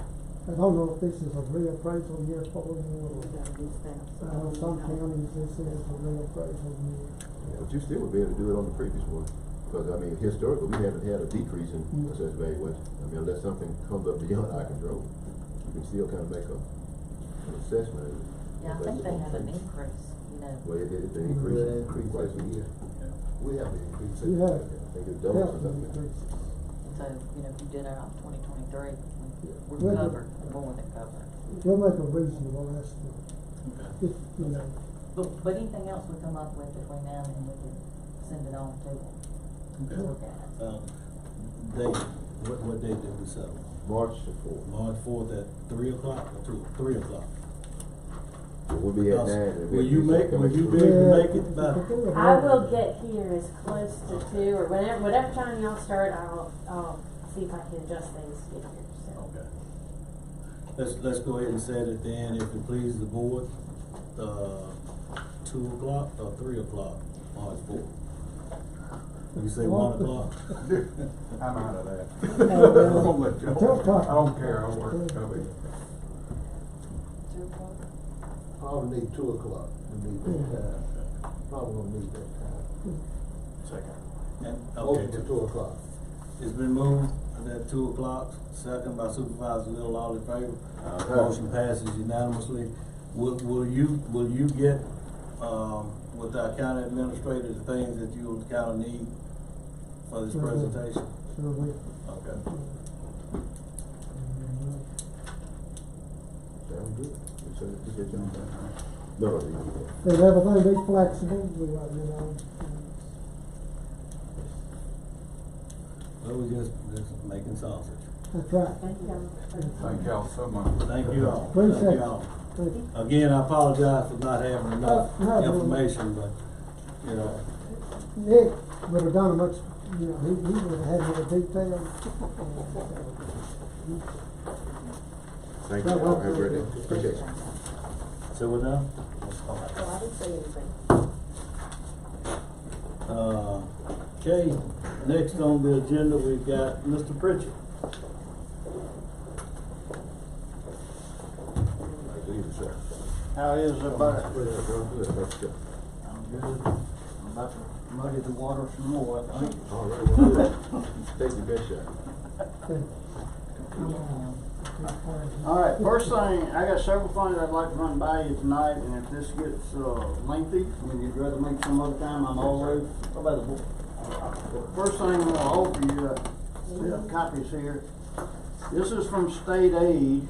This is your term board projection for LSBP, state aid road, state aid bridge program, which is a new program, and your traditional money. So I'm gonna pass this around. Front sheet is for the board term. The second sheet is the current status of funds. I think I've got enough. Everybody got one? Need one? I got one more there. Okay. So if you'll look at that, again, those projections are for the board term. I'm reiterating, but you have your state aid road money, which I believe is the first number that you have. I'm gonna modify that just a little. This local system bridge is your LSBP, $1.789 million. State aid bridge is new money that was allocated by the legislature, $1.549 million. And then if you look on the second sheet, that's your current status. So you got the term projection, and then you've got your current status of funds. What you've got obligated now on the current status of funds are 2 bridges, which were the Sturgis West Front Bridge and the Crawford Bridge. And if you'll remember, some of you that a while back, Mr. Harley James came up, those bridges were a high priority in his opinion, and he asked the board to obligate state aid road money to repair those bridges. And basically with the mantra that he wasn't crazy about road work till we got the bridges fixed. And you did that. Well, now there's bridge money available.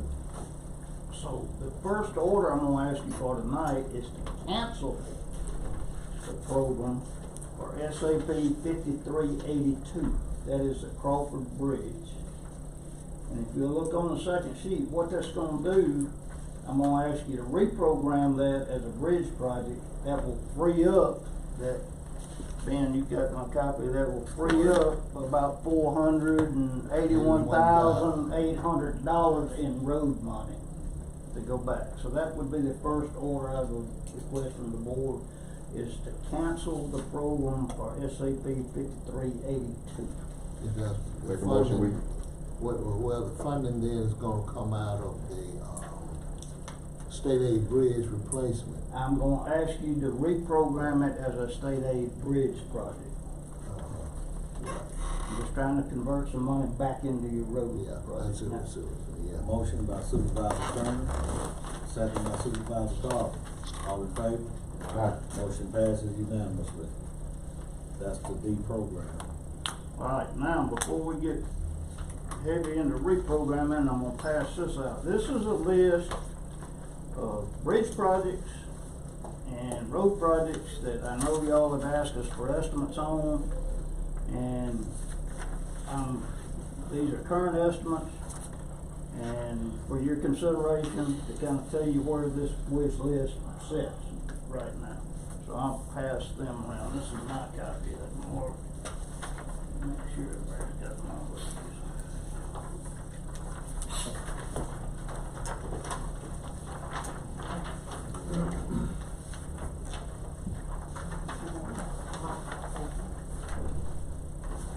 Got an extra? I got one. Or you look on me either way I sent to you. Who doesn't have one? Sure. I got one. Everybody good? Alright, if we can, let's talk about the SABP first. That projection was $1,549,127 for the board term. Now I would like to reprogram the Crawford Road Bridge as a SABP project in the amount of $484,304. I'll make a motion that we accept that recommendation. Motion by Supervisor Train, second by Supervisor Williams. All in favor? Motion passes unanimously. Alright, well, I have a program document for that I'll pass Miss Sharon, I'll pass those down in a minute. They'll need all the signatures and blue stamp, please, on the program document. Other two bridges in the SABP that we'd like for you to consider. One, I'm take them kind of in reverse order. Morgantown Road Bailey Bridges. This is one of the metal bridges that's been posted down there. We've got one in pretty good shape with Vic's help in the county. We've got one that's posted down there. Understanding from conversation, that was one of the excuses offered in the ERBR awards last year, that why fix the big bridge, being the Morgantown Bridge over Knoxville, when you still got another one out there that's posted. So I'd like strong consideration on that bridge.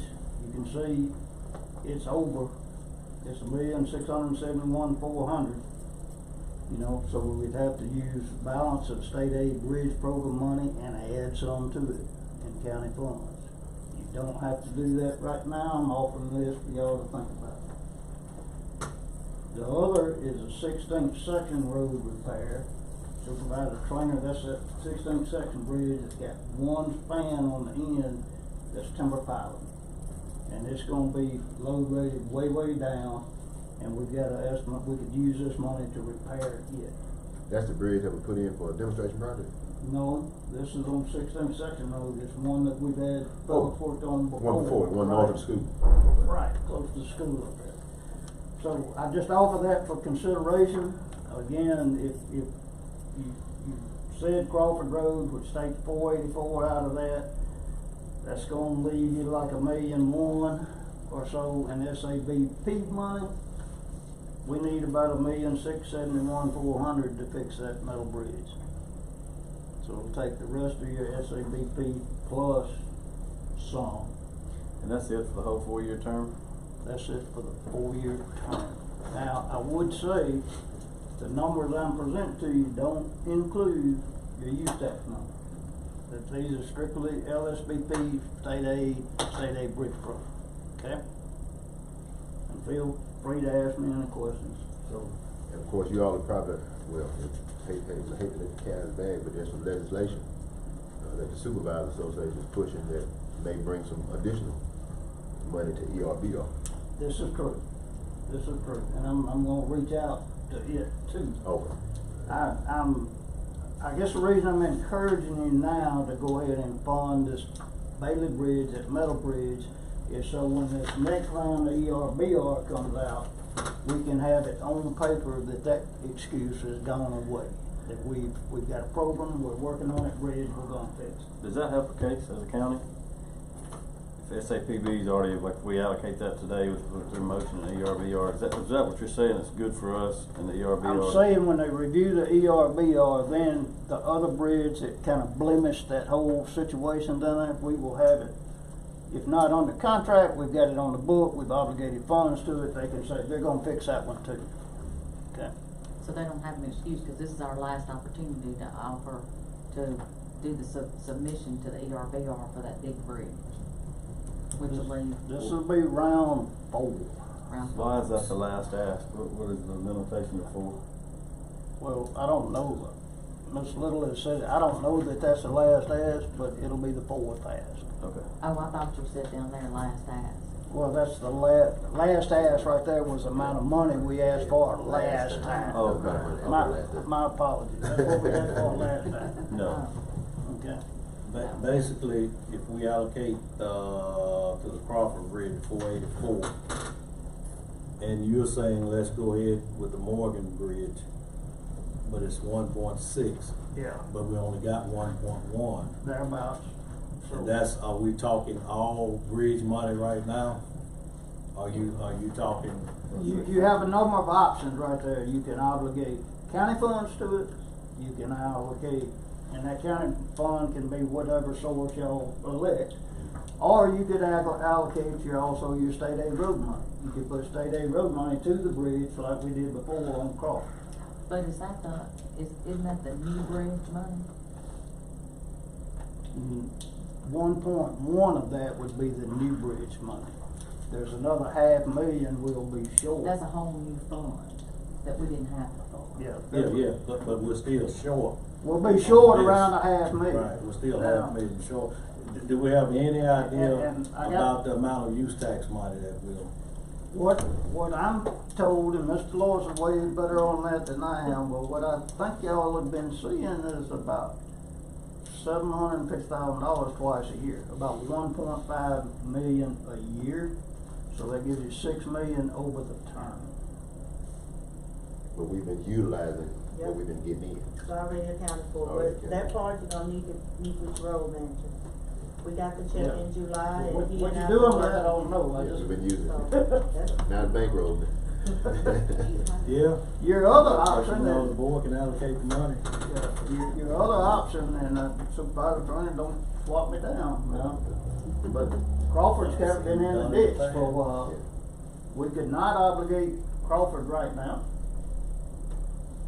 And add that 484 back, which puts you 12,000, 16,000. pretty close. What kind of shape the Crawford Road and what's the history on that? Well, the only thing that's holding us on Crawford Road is 2 signatures. That's right. And one signature is because there's a possible major solar project that's in the area. Correct. And the property owner is trying to work through those issues before, to determine, I don't know exactly, it's not a lot of property. Yeah. But whatever it is, it's highly priced per acre. I understand. That's a question. And Why so are they that- holding the signatures? Because the land value, wouldn't they want the bridge fixed regardless? Well, the property owner we gotta get the money from, he won't be there.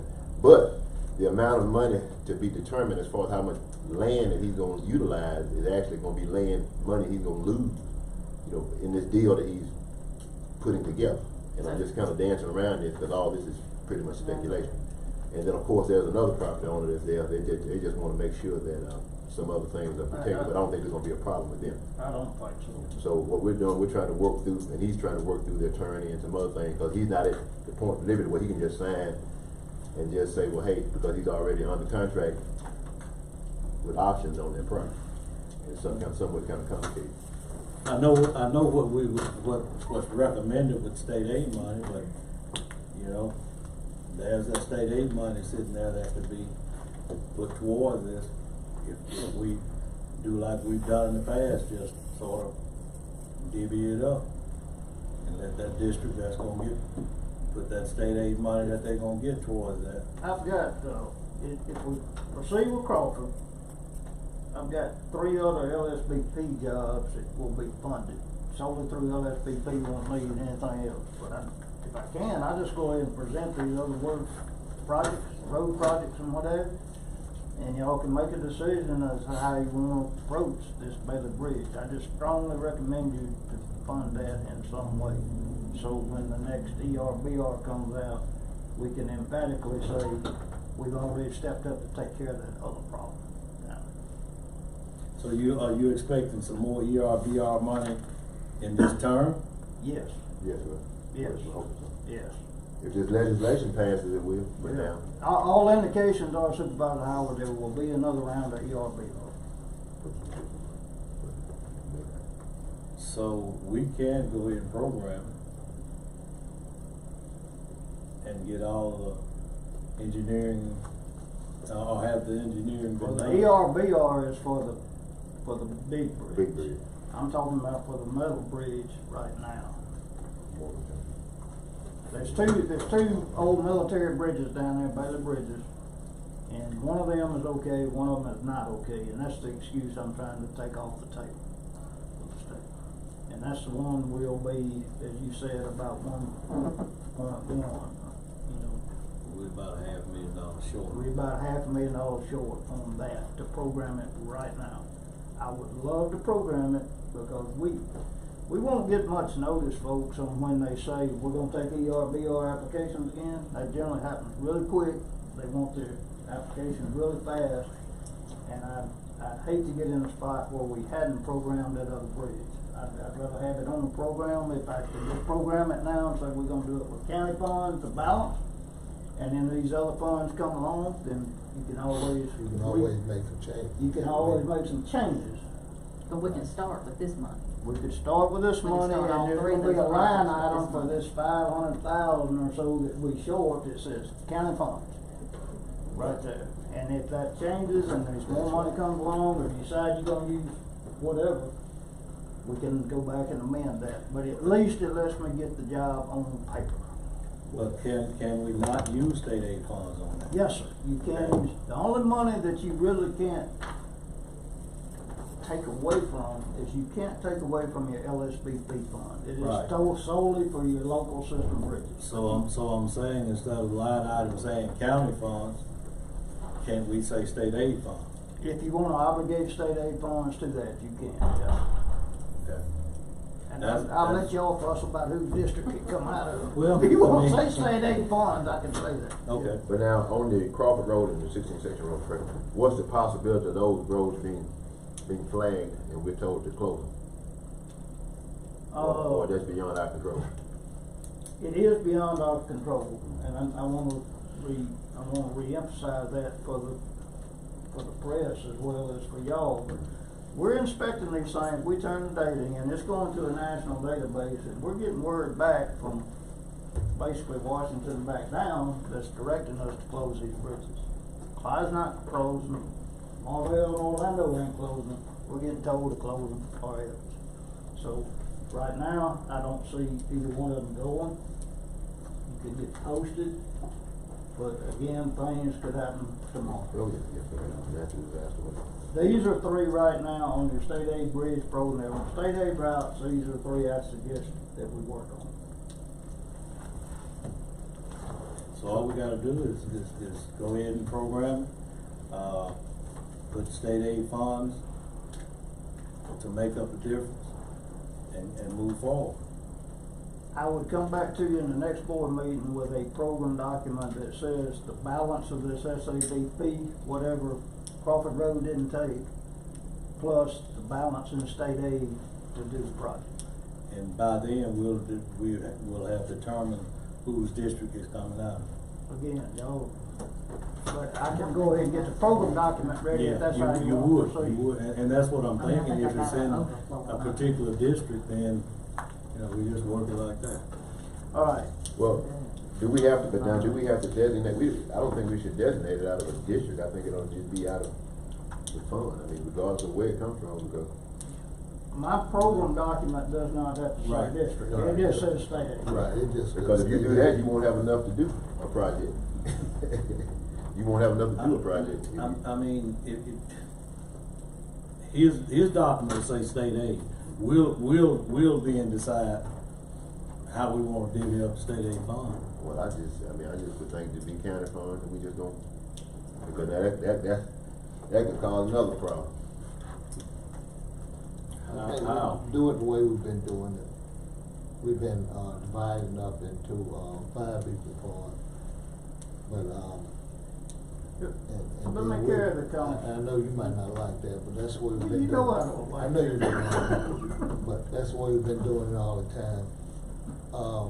And I'm sure we have worked it out before, and I'm sure we can work it out this time also. Because if we go 5 different ways, that's gonna hit about, what, 400 and some thousand each? But no county money has ever been split equally. I mean, you can run the record from now to the beginning of when this county was ever made, and it has not been split equally. It's impossible. You address the needs, wherever the needs were. We always. That's supposed to be the strength of the unit system. That's what it's supposed to. And I do think that we all think about each other and the whole entire county, that Right. it will even out, because I think that everybody, I mean, Crawford Road's, terrible, it needs. That's why I can't come and say, well, Joe, you just spent all the money, give me 5. I can't validate. Well, I'm not tooting my own horn, but I have stepped up and said, take District 3s and finish up the project. I've done that in the past. But Supervisor Williams is also right. We've sort of tried to make sure each district got a little bit And then done in their districts too. And we've been able to work it out among each other. Here, you have passed this one, this is the Crawford Road SABP program in the amount of $484,303.68. And that's what I'm asking you to approve for tonight. That puts Crawford Road back on track. Crawford Road Bridge. Crawford Road Bridge, we just have to go into the plans we got now, change it from SA 5382 to SABP 5301. So we'll change project numbers, it's just changing the funding source on Crawford and freeing up that 481,400 in road money. Okay? Okay. I make a motion that we take that action. No, we didn't. No, we haven't. Not that. We need permission. Well, not So that. we Took allocated, off, now we and then we reallocated. reprogrammed it. Oh, we did? Yeah, we Okay, did. so it's done. Okay, it's done. Alright, well, there's the program document this year. So now, I'm back to my Morgantown Bailey Bridge. Is it the board's wish for me to do a program for that, for the balance of the SABP, and then Showing state aid money. showing state aid money for the required, whatever we got to have to finish, like that? Make a motion, we do that. I'll bring that to you in the next meeting. Okay. It's been moved by Supervisor Trainer, second by Supervisor Little, that we move forward with the Bailey Bridge on Morgantown Road. All in favor? Motion passes unanimously. All right, next is LSBP. This one's a little easier. Your projections $1,789,878. I've got 3 bridges in here that we would like for you to program as LSBP. They will be paid wholly out of LSBP money, so no additional county money going forward. One of them is Sherman Drive. This little, you and I looked at that. That's that little bridge in Morgantown on the little gravel road close to the church there. That's Sherman Drive. We would do a box culvert project on it. The other one is Osborne Bridge, Supervisor Trainer. That is the last bridge in the county we know that's solely on timber piles. And those are problems, so we'd like to program that and replace it. It would probably a box culvert.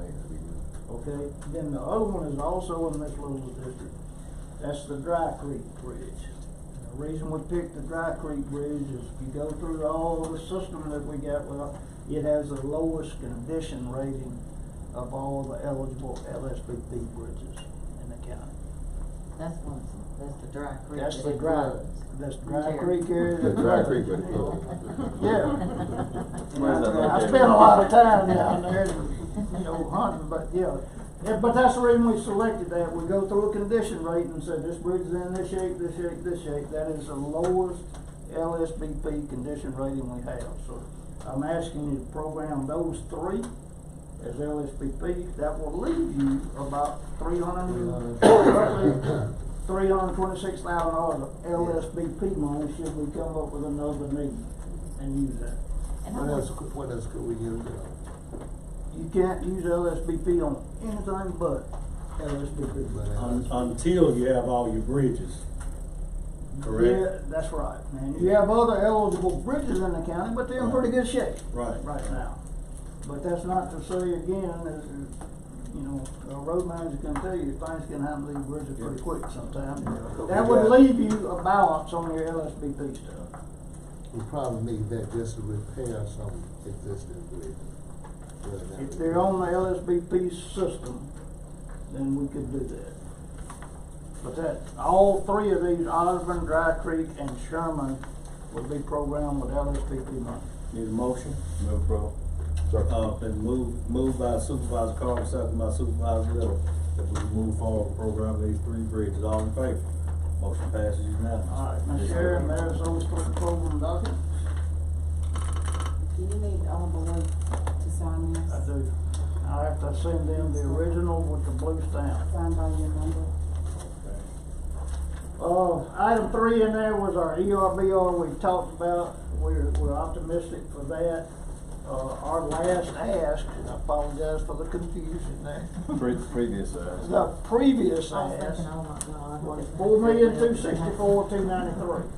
That number included the bridge itself, some right-of-way acquisition, environmental permitting, engineering. That was the whole 9 yards to get that. And I think that number's still pretty solid. We will revisit it when they announce ERBR next time. If it goes up or down, we'll adjust it accordingly. What is the history on that? I mean, what's been the history on the previous? Are we just not as important? I mean, it's not very few shut down bridges around this area. I mean, that's the only two I know of, really. There's a ton across the state. The short version is that bridge wants an underwater inspection because of Knoxville. And when they did that inspection, they do that with divers and what have you, the steel pilings that are underwater and then chalk are rusted in two. And that's what we wanted to closure. The problem has been because it's in that 90-degree curve, we can't access ordinary state funds, state aid, this and that, because of the geometry. They want the curve straightened out. So that drove the cost up, and you know, another box relief bridge in there. This little one I've looked at is kind of where we want to take off, straighten out the curve and come back. But that's sort of the short version of that. Okay. Mr. Pritchett. Yes. These estimates, is the engineering fees already in those? I have put engineering fees in these, and that the state aid, LSBP, SABP, and state aid is a standard 12% of the construction cost. I'm glad you brought that up because as y'all consider your road projects moving forward and your different, I'm gonna have to get my share of the stamp these, so just feed them back to her. So as you consider your alternate funding, historically, if we fund with a different source, be it bond or use tax, something else, we've been able to do our engineering at a bit of a discounted rate. Maybe 9%, something like that. Doesn't sound like a lot, but when you're talking 3% on several $1 million, it gets significant. So, you know, just keep that in mind as you start thinking about it. Last column I got is state aid road money. the projection was 2,000,000, call it 604,000. We're saying we're gonna add 481,800 from the Crawford project back in there. Put y'all at a little over $3 million for the board term. These roads I've got listed are just some I've been asked to look at. They're not all inclusive. County Lake slurry seal. Supervisor Howard, that's 1.38 miles. We think that project's about $196,000 project. Mavenville Schoolhouse. 7.9 miles, we think it's $2,377,000. Is that asphalt? That is chip seal. That is TBSD, chip seal. And I was, I've got a note here, but we actually bid that work in 2022. Just to give you an idea of what these costs is on. We bid that work in 2022, and it was around $1.1 million. Now, the road has gotten somewhat worse, but the cost has gotten a whole lot higher. What kind of striping are you? Striping is, all the striping that we're trying to do now is thermoplastic. Yes, sir, not paint. Good. Robinson and Moore High Road. It's a combination of reseal and a section that needs to be reclaimed. It's in bad shape. It's in bad shape. It's 6.49 miles. We got an estimate on it, $1 million, almost $804,000. Sturgis Maven. This is the 1.25 miles that did not get done in our previous project.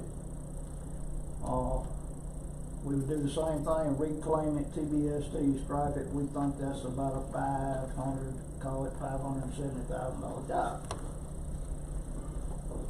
Supervisor Trainer has asked us, look at Crawford Road. We did these estimates a while back for you, one for asphalt, one for chip seal. That would be basically all new road construction. It's 6.9 miles, got several drainage structures, that's a little over $10 million project. So I just offer those as you thinking about your funding and how you going to divide your pennies up. That's things to think about. And if there's other roads that you need estimates on, we'll be happy to do that. Robinson Moore High Road, what is that? Is that chip seal? That would be a chip seal with a reclaim in the middle where we grind it up and soil cement it and repair it. It's got one section that we lovingly call the gap. For some reason didn't get soil cemented. We worked on the east end, we worked on the west end. There's a gap in the middle that just really needs some work in there. We also it has caused some accidents in the past too. Now, we also looked at Douglastown Road. Supervisor Howard, 4.2 miles. I'm doing a thin lift overlay, kind of like we did New Light years ago. I've got it at about $600,000 right there to do that. That would include the thin lift, some edge repair, striping. You know, we just spent some money on that road, but that put it in really good shape. Right there. I'm gonna be able to reach the County Lake slurry seal in Douglastown. Well, I'm just my state aid get me real close. Can you go back on that slurry seal? What would be the expectancy on that with that project? Life expectancy? It's difficult to say. We don't, you know, you've heard me say this before, but we don't like slurry seal a bad road. You know, that we've got base issues and pavement issues with. It's got to be in pretty good shape to start with. Supervisor Howard and I rode County Lake, that section up the other day. We did two base locations. Right. But we've also slurry sealed, help me with the name, Oh, up you on mean 389, Morris Road maybe? No, we did Blue Road and we did what's the name of the road going around by Miss Emily? Not Sellers. Miller Road. That's what I was trying to And I can tell you, and now it's not just a ton of traffic, but those roads has held up tremendously. I mean, man, they've held The up. roadways were in good shape. We didn't have to do a lot of leveling. The slurry seal puts a pretty color to it, let's just. For a while, then For a while, it turns gray, yeah. but it's a good seal coat. It is, It's rides super. And, early on, I was not pessimistic, but not, super enthused about doing them. But to be as honest as I can be with the quality of some of the resale work we've gotten lately, I think I'm kind of more pro for seals. But still, you're talking about lasting 8 years? Yeah, 8 years, something like that. Miller Road was done 5 years ago? Probably, 5 years something ago. in that area. And, Blue Road was probably 2 years ago. Miller Road is still, man, I mean, Mr. Road Manager, that road is still, you don't see really any base failures or anything. Yeah. In it, so it's a good product. The great way to do a road for a third of the cost and extend the life of it, 7, 8 years. And again, that's for a road bed. They don't wanna come in if it's rough, and if it's got patches or not. They want the road to be in pretty good shape when they get there. And if we got a good base, good roadway to start with, good county. We've got some other roads in the county that be good county now. And the rest of these were gonna be, TBST, Bell School, TBST, Robinson Road, you're looking at? Probably, those resales would be DBST. It'd be base repair, leveling, and then 2 coats of seal rock.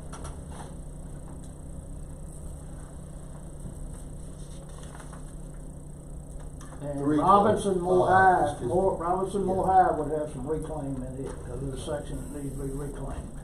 I found that 3 coats of seal rock make it look pretty much like, It's just more money. it's more money. It's more money, but it makes a nice road. Yeah, and I keep going back to Turkey Creek. That's one of the first ones that I helped y'all, kind of encouraged you to do a TBSD on, and you It can looks, see. it looks like a paved road. It looks a lot better. TBSD, and Sturgis Macon Road is TBSD now. You right it. We did triple treatment on it after we reclaimed it. And that's what we got in the estimate for that 1.25 miles or so now. So when I can get some direction for y'all on these, on what you wanna do, state aid, do not, I will bring you programs for them. Okay? Since you mentioned that Sturgis, Macon Sturgis Road, I was told to go out there and ride it. Have you been out there lately? I've been out there, We drove it a week or two ago. yeah, a week or 2 ago. Yeah. So is everything satisfactory On the north end, I'm gonna say, yeah, about as far as the ride and everything? I get a lot of complaints about that, and everybody just, It's about as good as it's gonna be with Chip City. I'm sorry. I haven't been out there yet, but I just, Yeah. I need to ride out there, so And then, keep in mind, the entire road bed from where we started, where we finished, was ground up and soil cement mixed and put yeah, I back. was talking about that. I would like to tell you that we can do a chip seal road that'll ride like blackjack. We can't do it. We just can't do it. Let's put 3 coats on. 3 coats helps, but it ain't gonna ride like blackjack road. It ain't gonna ride like hot top road. All right, any other questions for our engineer? I think we've got our marching orders and we can start marching. I'm happy to look at any others that you want us to look at, answer any questions about what you got. I need direction on how you wanna program your state aid road money, and then we can advance that. And I was gonna ask, Crawford Road, is that gonna be chip seal or is that gonna be asphalt? That's chip seal. We had an estimate too for It was 14 asphalt. million. The asphalt was 14 Yeah, million. 14 million. Cause it's asphalt now, right? No. It's gravel and got just a little, well, mine was gravel all the way through. Well, the Well, I piece guess of I paved. I guess I just think that's just chunks of asphalt that hit my car when I come in, but it's really gravel. It is, and we talked about this too, but it's got at least 2 drainage structures, big structures, boxes. Yeah, that's where that bridge is on that route too. That bridge is on that route. We were trying to get it done before we did a paving project. But it's got 2 other structures that's gotta be built. It's just a big job. Yeah. I will say, this is the engineer talking now, but you've got pretty good east-west route on the south side of the county right now. From Longview, Poorhouse, to Artesia's. You've got pretty good north-south route on the west side of the county, being Sturgis Maven. You got Maven Bell Schoolhouse down on the north side that covers a good bit of the county through there. Old West Point Road. Old West Point Road.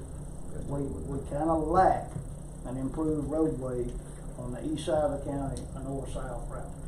We kind of lack that. Given what's going on at the aluminum plant, amount of development going on, Artesia, all those areas, that, you know, if you think about the whole county as a whole, that's kind of the paved route that you lack right now.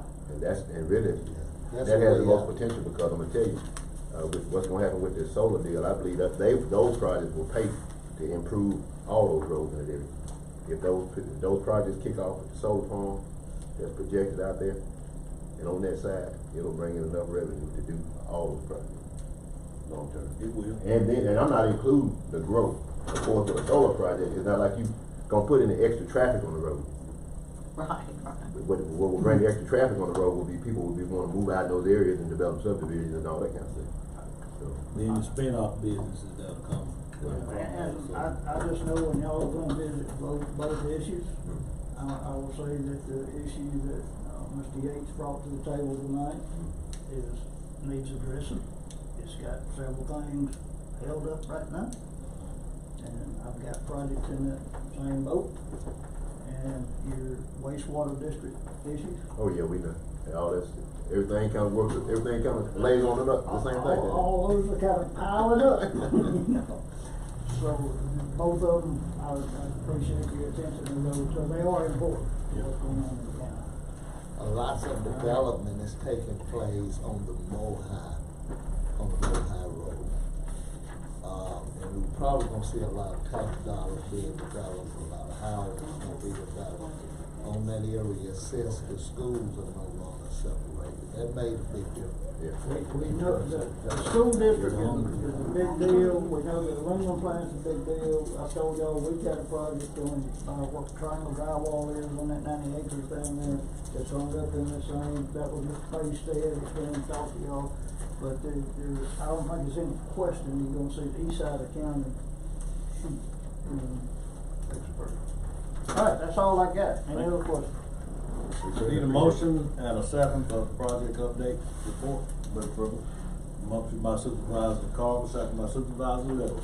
All in favor?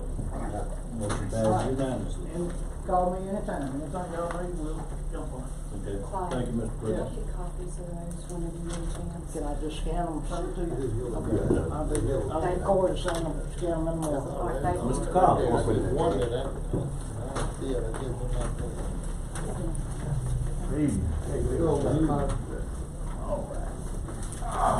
Got a few things run by you.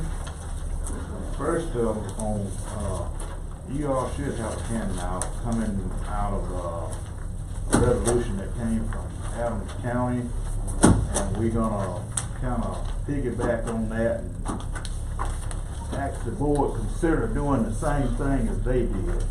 What is going on is our association has been working to try to get the county's road department personnel to be noticed as first responders.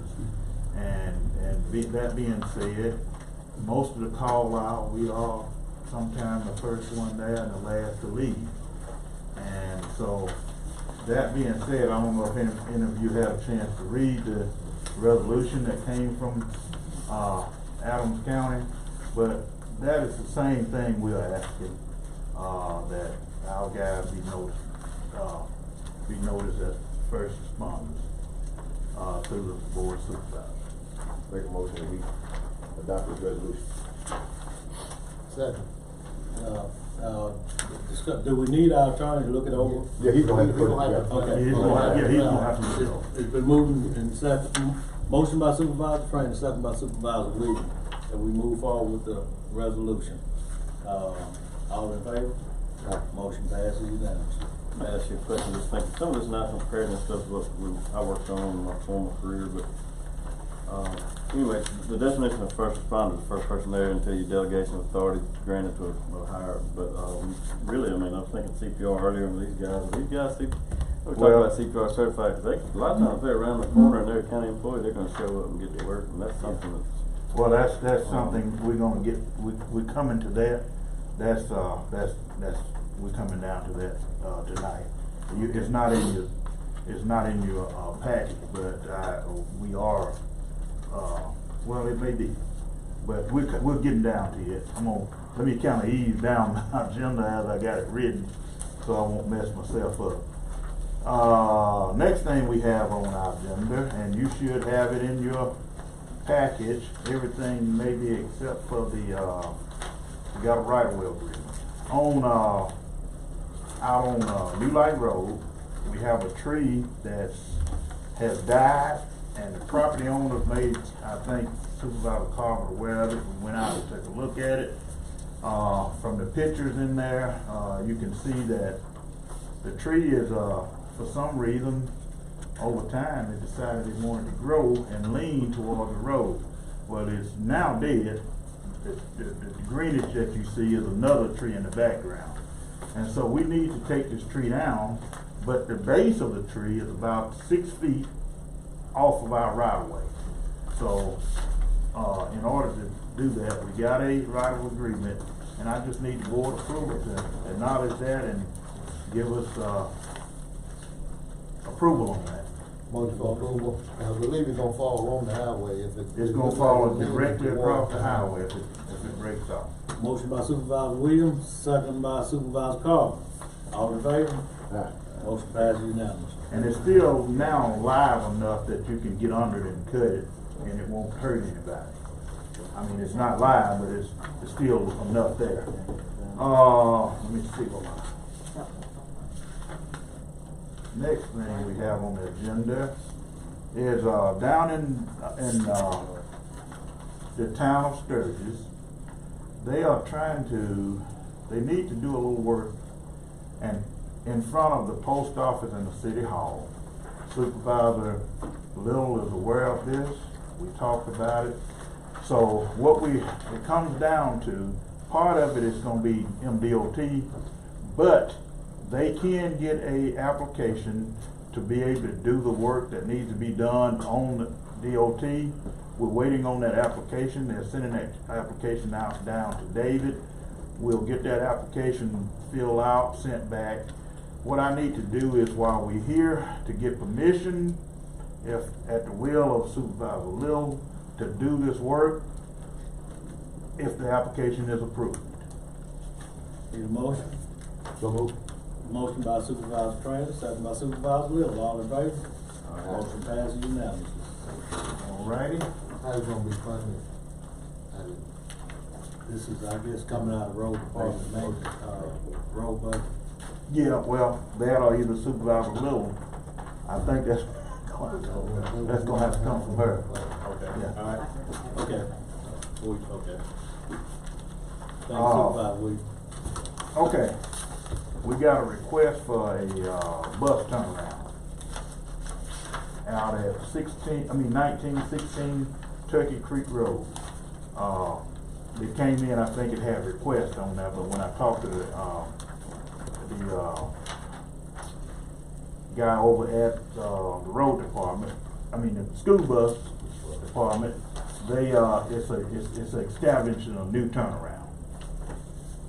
Motion for approval. Second. Been moved by Supervisor Williams, second by Supervisor Trainer, to establish the new school bus turnaround. All in favor? Motion passes unanimously. I'll ask a question. I know I sent you a bus turnaround, or maybe putting some gravel back to, as a supervisor, what do we do when we get those calls from people? Do we call the school district and have them contact? Turn in, work. Yeah, and for some reason, that has been turned over, and it has been sent up to the office, but for some reason, it didn't get sent this time.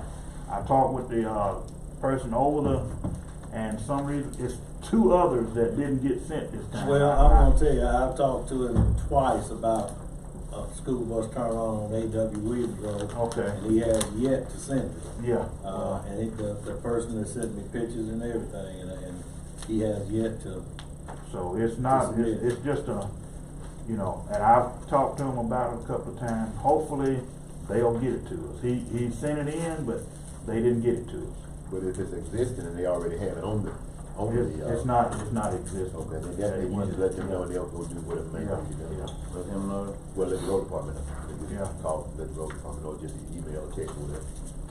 Existing goes to the bus shop. Well, no, if it's existing. I'm sorry. Yeah, if it's They existing, already have we got a list have of all existing turnarounds, and we try to update that list every year when we try to take off the ones that they're not using anymore, and we try to add on the ones that they want to use. So we got a list of existing bus turnarounds, and we just make repairs on those. But it's Yeah, with the bus shop, and they'll initiate it. Yeah. Send it to the road department, and he'll bring it. Yeah. Okay, we got a cover request for a cover near 590 Enos Road to enter property. That's the nearest address we have. But it's in the address of Frankie Thompson. Motion by Supervisor Trainer, second by Supervisor Little. All in favor? Motion passes unanimously. Property of Frankie Thompson.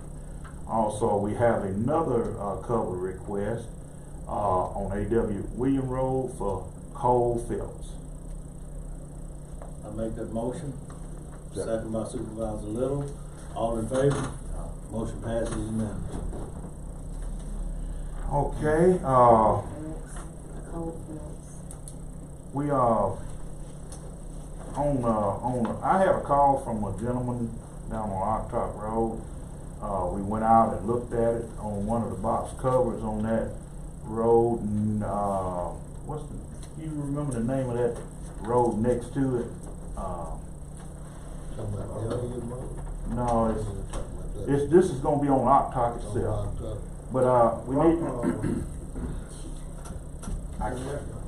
I didn't write the name of the road down, but it's just a little road that turns off, and this guy lives on that road, and what he's seen, and you can see it from the side. You can't see it driving on it, but there is material sifting off from underneath the road near that location at a box cover. When they built the road, they made it wider when they redid this, and we're losing material there. So I need to get approval to let the engineer go out, make an assessment of what we need to do to fix that problem, and go through state aid to make sure it's proper channels. Motion by Supervisor Trainer, second by Supervisor Carver. All in favor? Motion passes unanimously. Also, we have something going on in Supervisor Little District. I got a guy on White Oak Lane, him and his neighbor at 494 and 522. They have a issue with drainage in the ditch in front of the yard. The ditch stays wet. Some time ago, we went down, before I came back, they cleaned out the ditch, and actually now it's starting to wash.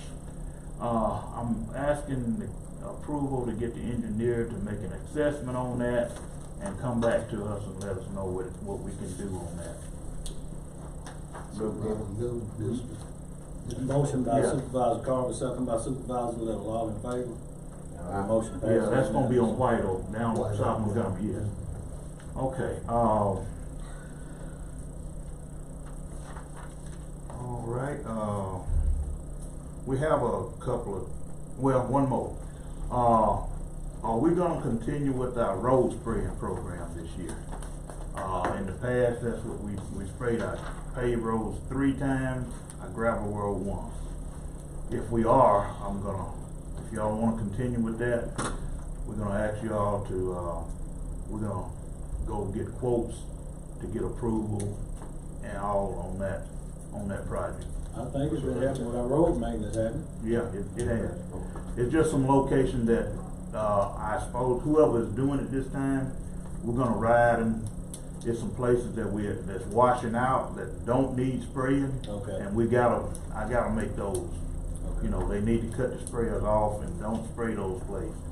Is it a vertical spray into the trees, or is it just ground surface level? Or This is the ground surface level. Do we do any tree spray? Well, we trying to get those limbs cut back before we start killing them and they breaking off and falling.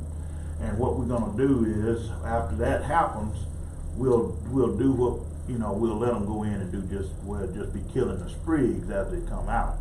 Because if we kill limbs now and they go falling in the ditch, it's hard for a machine to reach down and pick up rotten, broke up limbs. Well, we cutting them now and we can pick up those green limbs.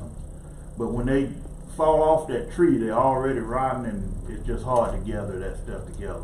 And what that stuff does, it'll go down to the cupboard, and that's where it ends up at, in the mouth of a cupboard. And so once we get the all the rows cut, then we'll go back and we can start a spraying program to help keep them cut. Will you get all the roads cut in Ocklawaha County in a year? Well, we're working on it. The hardest part of it is we having to haul all this stuff off. So we got a long ways, but we have to stop, go back, and get them back to hauling it off. It's so much of it. You wouldn't believe how many truckloads of material we hauling off of. And y'all typically gets 50%, 75% of the county in a year. I mean, is that? Well, it's been a year now since we started this. Right out of It's a new program. Well, this is, he's talking about He's talking about- this I mean, this is a new He's program. talking about cutting Yeah. grass. Now, I think it's passed. Yeah. Since we got the new one, we've been able to cover the county cutting grass. Yeah. Now, with this limb cut, that's a different. Yeah, it's I hope by the end of this year, we should be through the first time over the whole county. We had a setback. We lost one tractor, so we're having to replace it, and I don't know when that tractor is gonna come back in the deal. But right now, we shut down all tractors to try to get these limbs picked up. We got, if you go down in District 5, District 2, we got limbs all over the place, piled up down there, just pushed in piles. And we had people to start complaining about, well, you're cutting them when you're gonna move them. And so we have to stop cutting to try to get them moved. But hopefully here in the next couple of weeks, we'll be back on the moving stage again, where we can start running 2 tractors to cut until we get our 3rd one back. I think the last thing I got on here is we got quotes for 2 classes, CPR training and fire extinguisher use training, which is a very important part of it, because we had one tractor that burned up and they were trying to put it out and didn't get it put out. And I think if they had been more trained, they would have been able to do that. But the quote for CPR training comes in at, for the whole entire road department, comes in at $1,750. $1,750. How many employees is the whole? That's gonna be 50. They're rating them at 35 hours per student. That's And they're CPR. 2 year, and that's a 2-year certification. And fire training. And the fire training, which is it's coming from a different entity. It's coming in at, I think it's around, we're gonna have to do 2 classes. They're $1,000 per class. They're doing 25 people per class.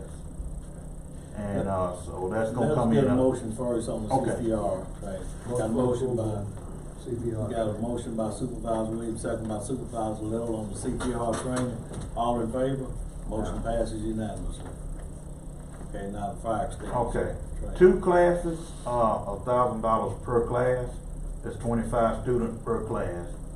And, that's gonna come in at $2,000 for the whole entire department. Need a motion by Supervisor Little, second by Supervisor Williams for the, fire extinguisher training. All in favor? Motion passes unanimously. All right, that's gonna clean me up, All righty. unless it's somebody else. Make a motion to accept the road manager's report. Moved by Supervisor, Trainer, second by Supervisor Little to accept road manager report. All of, okay. Go ahead. Is it okay now to start replacing covers or putting in covers? I know the one that's on Mohai Road, I know they're gonna be pretty difficult to get that one in, I know. Yeah, but. And the one on Artesia Road. Yeah, we're working on them all, but those bigger ones, cause I got one on, the cover is not that big, it's a small cover, but it's deep. It's on Craig Spring Road, we found it last year, but it's so deep until I think it's gonna be all we can do to reach it, but we're waiting on the ground to dry out on each side of the road. On those, we like to have the roads on the edges out there as dry as we can, so we can, if we have to work the machine off the road, we don't tear up the ditches and stuff like that. And plus, we don't get on water lines and phone lines and the machine cut through and get them. But send them to me, and let me get them worked up, and I'll figure out when's the best time to do it. Cause some of them is in dire need, and that's another thing. A lot of that use tax money is paying for some of these covers we buy. I'm gonna tell you, our cover budget is through the roof, and that's because we're replacing driveway covers, we're replacing cross drains that was metal covers at one time. We're putting plastic ones in now, but those metal covers, some of them was put there when I came to the county. Yeah. They gone. If I go look at the top of a metal cover and I look over in it, 9 times out of 10, if it's got a little moisture in it, it's already rotten. So that's one of our biggest issues right now is replacing these covers.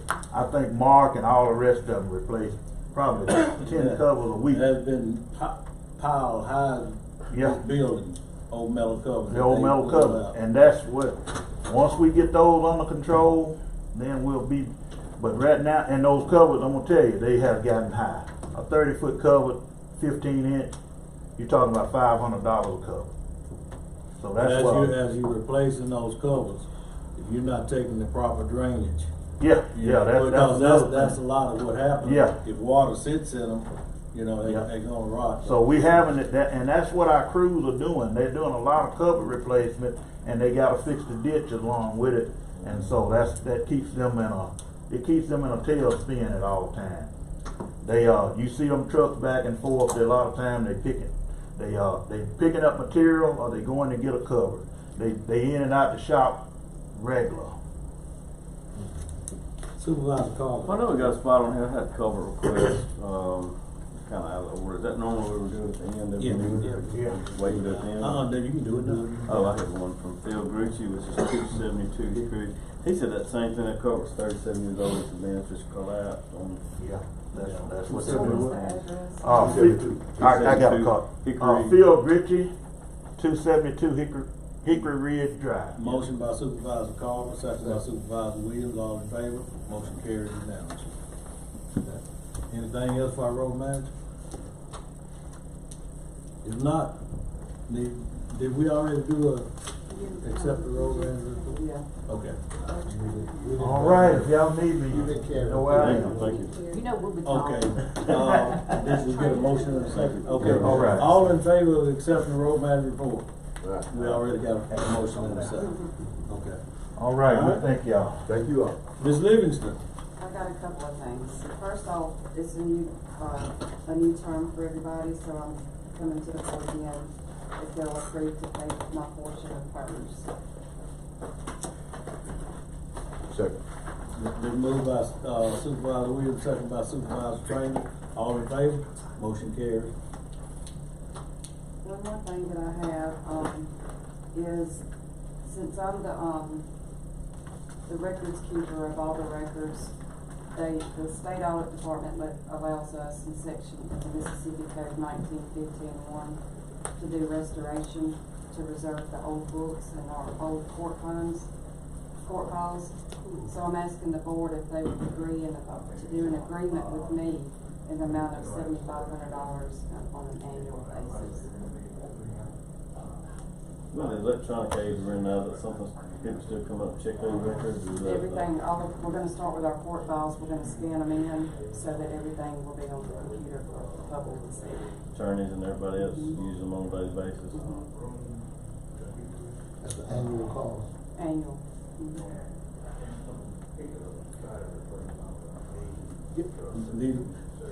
The guy, motion by Supervisor Little, second by Supervisor Train, all in favor. Motion carries unanimously. I'm still waiting to say something. No. Is that it? Is that it? One more thing is, the lady, I think it's Miss Barkley from Three Rivers Partnership. We have a board, I guess, in each district that is on is the chief elected official board. So she contacted me to replace Mr. John Montgomery, so I'm asking the board to replace it with Mr. Bill. Motion by Supervisor Little, second by Supervisor Williams. All in favor? Motion carries unanimously. That's all I have. And before we, Tell me how to make more. I'm gonna apologize to Ms. Campanella. Before we move to our county administrator, would you come forward and present Don't that? apologize to me because I'm not on it. Well, you still should have hollered. We could have got you in there. Did y'all get my packet in my email? It's kind of lengthy, so we ain't got to read everything today. So the first thing, and that was why I needed today, because the deadline for this hazardous materials emergency performance grant is the 23rd of this week. So that was my big push of getting that. So I just need approval to apply. We won't need to put this in budget until next year. So we don't get the awards, if any, until the fall. So I just have to have permission to apply. Motion by Supervisor Little, second. Supervisor Carver, discussion? Yep. Have there been any communication with county administrator? No, it hasn't, because I haven't got to do anything in a budget yet. All this request, if we get award, won't even come up till our next budget year. So there's nothing for me to put in our budget right now. This is just permission to apply. Any matching money associated with it? This is a 80-20 grant, so if awarded, we don't ever get the award till like September or October, so it won't be spent till the 25 budget year anyway. So any request that we don't have to get. accept it if we No, don't. you don't. How much knowledge do you have of that? You don't have any knowledge? The email, well, the documents were sent over to Dee with a check, and Dee assumed everything attached with it was the check. I left Thursday afternoon, so I didn't get it in time to get on the package. I got it Thursday, but I was finalizing the packages because that was ready Thursday. So I didn't get to look at it, but she and I have not had a conversation about it, so I don't know what the grant is for or what the. This is the grant that we apply for every year. We do it, it's part of our local emergency planning committee. This is one of those that we apply for every year. Like I said, the money won't even be obligated until next year. So if we get awarded, I mean, I can put the request in my budget for next year. I don't believe that would be a problem with it, but the board did motion that and concluded that information and communication be made with the county administrator before applying for any grant. Right, and I understand, my understanding was if it's in my budget now, then I gotta make the money for it now. But see, then I will, because it won't be a request till next year. I mean, so I'll have to get with her on my budget. Whatever y'all decide, I mean, we don't have to apply for it. We don't have to vote now, do we? I have to vote now, cause I gotta have the application in on the 23rd, if we're gonna apply. So this is just applying for money that This we is just apply for applying. every year. Mm-hmm. Do we get money every year? Every year. So if we don't apply, we don't get any money. Yeah. So could you respect the wishes of the board, however, to at least have some communication with the county administrator before bringing grants to the board for approval? Okay. But it wasn't my intent that I was not following wishes, because it's not anything I'm spending right now. So I mean, I would be getting with her for next year. So that was not anything that I was trying to do, was to go against what you said. This was not for next year anyway. I just have to have the permission to apply. We've got a motion and a second, all in favor? Motion passes unanimously. The next thing is the Office of Surplus Property. This is an application that we put in. We first put it in 2015. We renew it every 3 years. This is just that there's free government or federal equipment that's available. We have to have this application in to be able to accept it. Okay, make a motion that we renew the application. It's been moved by Supervisor Trainer, second by Supervisor Little. All in favor? Motion passes unanimously. And that has to be signed by Mr. I'm sorry.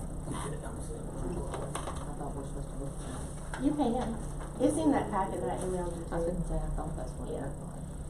The next one is the disaster forms I mentioned, in December, or maybe January, about getting the new sign, for the new supervisors. So this, I fill out the top portion. If we have a disaster, I just have them already signed by y'all, so it makes the process a little quicker if we need, outside assistance. So I just need all the signatures at the bottom, and then once a disaster happens, I fill in the top, send it into the state.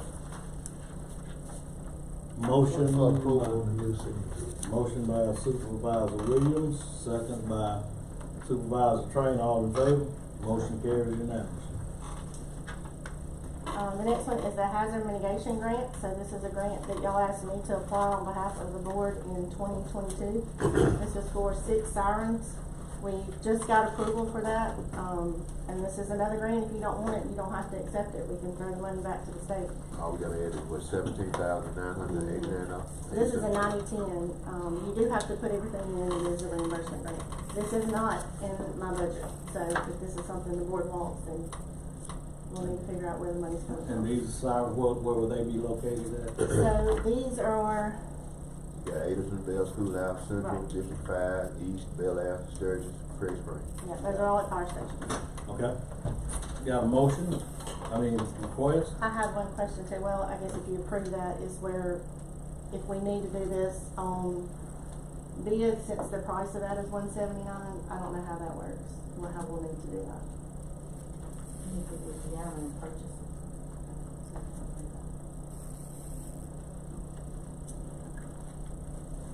The board requested you to apply for that grant. In 2022. We need a motion to accept, right? Motion by Supervisor Carver. Do we need to designate exactly where the funds gonna come from, man? Where they come Come from, out of the board supervisor line? And this was one of the issues last year with my budget, because it was the $60,000 was taken out of mine for 2 sirens. So I don't have $179 extra in mine for how many sirens in it? 6. Well, looks like we need to decide on the funding source. Well, we only got to do 17,000, right? It's a reimbursement, so you have to pay for everything up front, and then at the end of the day, you're only spending 17. On 179. 79. They're about 26 to 29 a piece. If this was something the board requested to apply for. Right, we just have to figure out. It was moved, Give Mr. Lois the authorization to find where we can get it from, okay. even if we have to get it out of, special escrow. Did we? We got a motion, Mr. Carter. Motion by Supervisor Carver, second. By Supervisor Trainer. All in favor? Motion carries unanimously. And the last thing I just have is that we did receive that Homeland Security grant check. That was $47,716. That was that leftover. We need to take So it that action, grant- accept it. I just need to say that grant is closed. Need a motion to close the grant for Homeland Security. Motion by Supervisor Williams, second by Supervisor Carver. All in favor? Motion carries unanimously. So that reimbursement went back into your, budget? No, I sent that way back to the county. Oh, the county. That was in that 2022. That it? Thank you very much. Oh, I do need you to sign a couple things, Howard. Okay. You got that? This is that surplus. I think there's 2 signatures and an initial. Okay.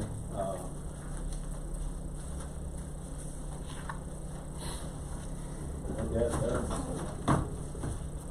I I've already signed it. Okay. Yeah. You got all three? Yeah. One of them was the initial. Okay. So, yeah. Check, double check, but I think so. And then one time on this one. Yep, that's it. Okay. Thank you. All righty. Our county administrator, Ms. Farmer. You have the payroll changes for approval. Motion by Supervisor Williams, second by Supervisor Little. All in favor? Motion passes unanimously. Have a budget amendment for the road department in the amount of $849,088. Now, that's the use tax money that has been received. Victor and I and Deanna have been meeting, and, so we created a separate line item so we can, so everybody can kind of see how the money is being used, and it's being spent as fast as we get it.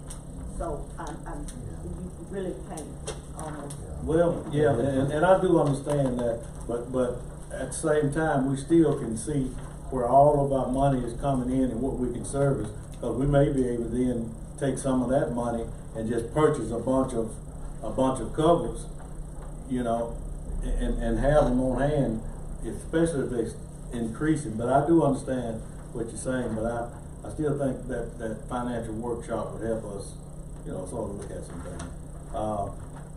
You need a motion for the budget amendment. Yes, motion. Motion by Supervisor Williams, second by Supervisor Train. All in favor?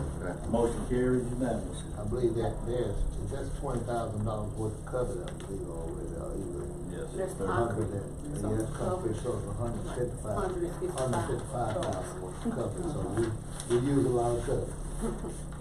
We have a budget amendment for the sheriff department in the amount of $9,782. Motion that we approve the budget amendment. by Supervisor Trainer, second by Supervisor Little. All in favor? Motion carries unanimously. Budget amendment for the sheriff department for $244. Motion by Supervisor Williams, second by Supervisor Trainer. All in favor? Motion carries unanimously. Have an invoice from Pritchard Engineering for roadway consultant, in the amount of $930. Motion by Supervisor Trainer, second by Supervisor Carver. All in favor? Motion carries unanimously. Pickering Firm invoice for professional service in the amount of $2,790. So moved. Second by Supervisor Trainer. All in favor? Motion carries unanimously. Well, that was Pickering. Yeah. Let me ask you a question on that, pulled that one out just to ask. I see some of those $230, $210 rate. And then it looks like it's pre-approved for, what, $45,000? When it just says like they work close with county supervisors and other designated staff. What do they do for us? What is that, we're paying $230 an hour? It says Do you have that invoice in here? Yeah. We have a It's strategic attached to the initiative back of project it. contract with them, and what they do, they help us to identify strategic projects and also help us to put together the packages, and also help facilitate us on the federal side. And so since you brought that up, we've had conversations with them. I think one of the representatives is looking to come Mr. Kirk, he'll be and at talk the to the next board at the next meeting, and he's gonna ask us to really give him some directive on some things we wanna look at on the federal level. Yeah. And then possible board actually going and making a physical trip sometime in May. Yeah, I'll be interested in that. I mean, looking at that, I want to know if, you know, there's already $45,000 allocated, but I guess how can they help me? You know, I need to get to know these people. Right. So he'll be here the next meeting, and then of course, by then, that'll be another thing the board will have to decide on what our priorities will be on the federal side. It's sort of the same thing we do with Clearwater Consultants. Mm-hmm. That same deal. Okay. Have Tom Bixby River Valley Management District, clean out Clayton Village. They have the local corporation agreement and the right of way entry. You can do them all together. Okay. It's the same. I can make a motion to proceed on that project. Second. Motion and second to proceed on that project. All in favor? Motion carries unanimously. And we need to acknowledge the order appointing Sharla Boatman temporary court reporter. And that's a copy of that, the 16th. Motion by Supervisor Williams, second by Supervisor Little. All in favor? Motion carries unanimously.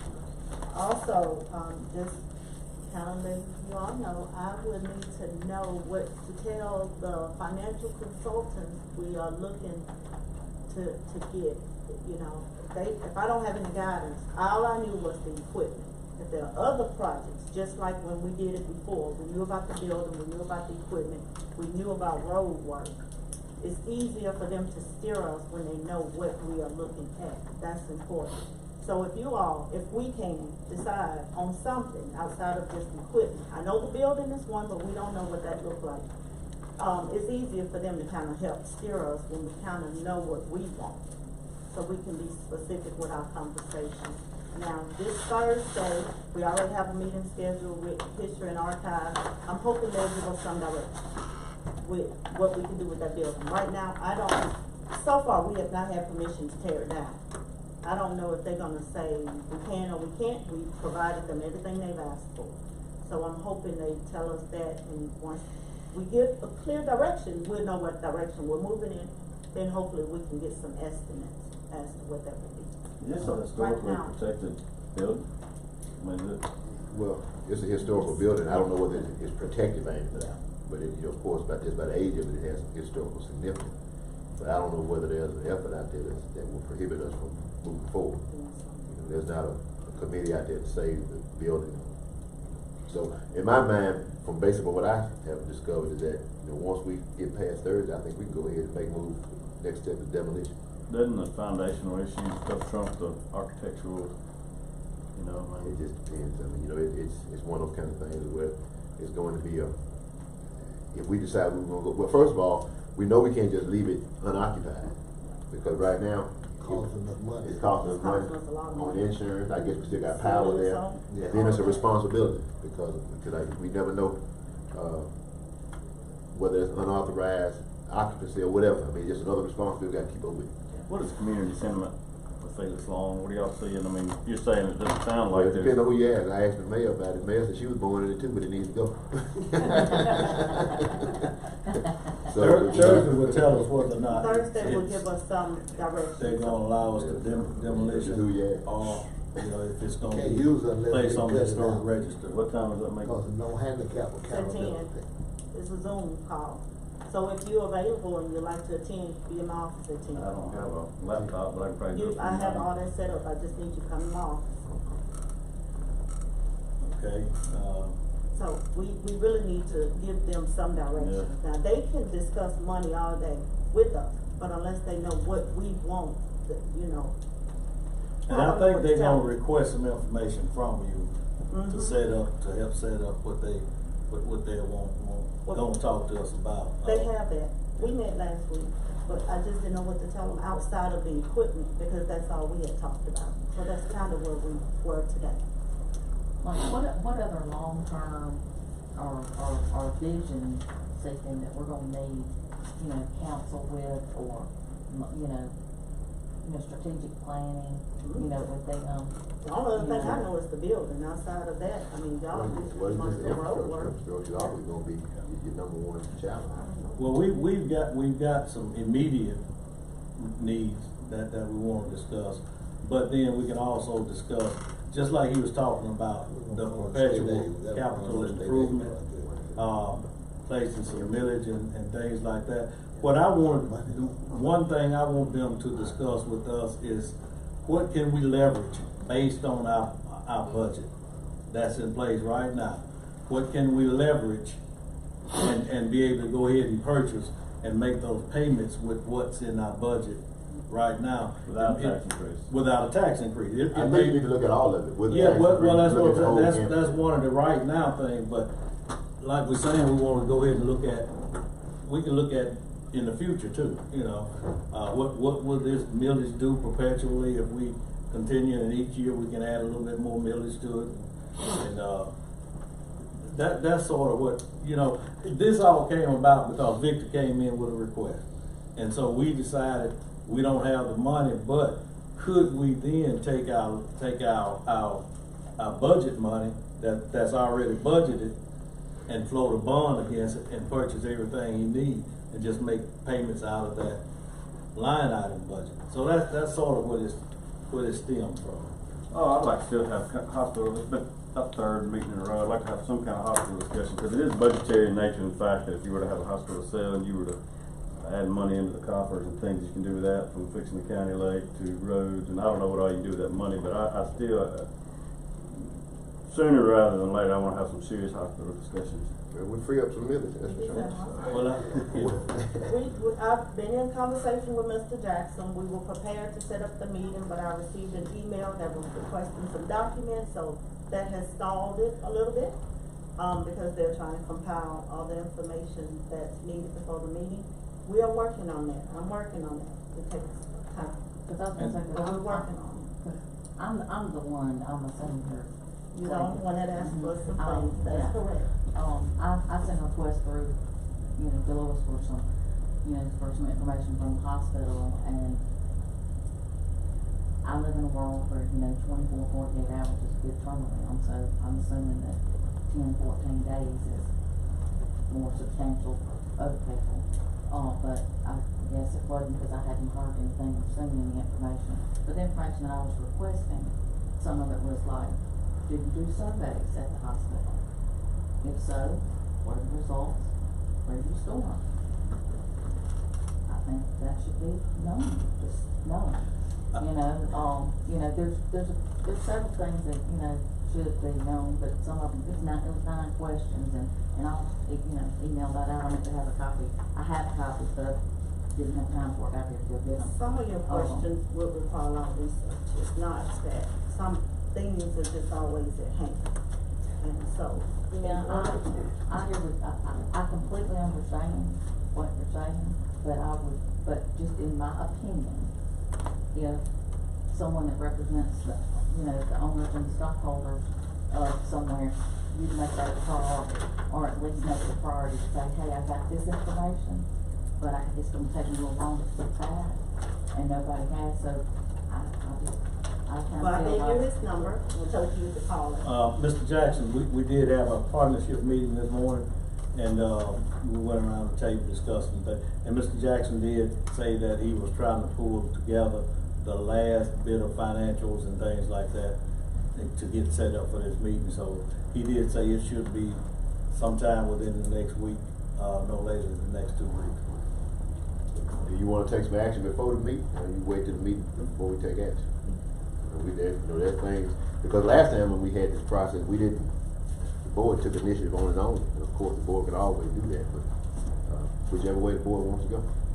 Well, I'm just hearing several different financial numbers. I want to see whatever he presents. I mean, I guess just him taking that. I'd like to see his due diligence, his presentation, because I want to see what he's got to say. I respect him, and I want to see.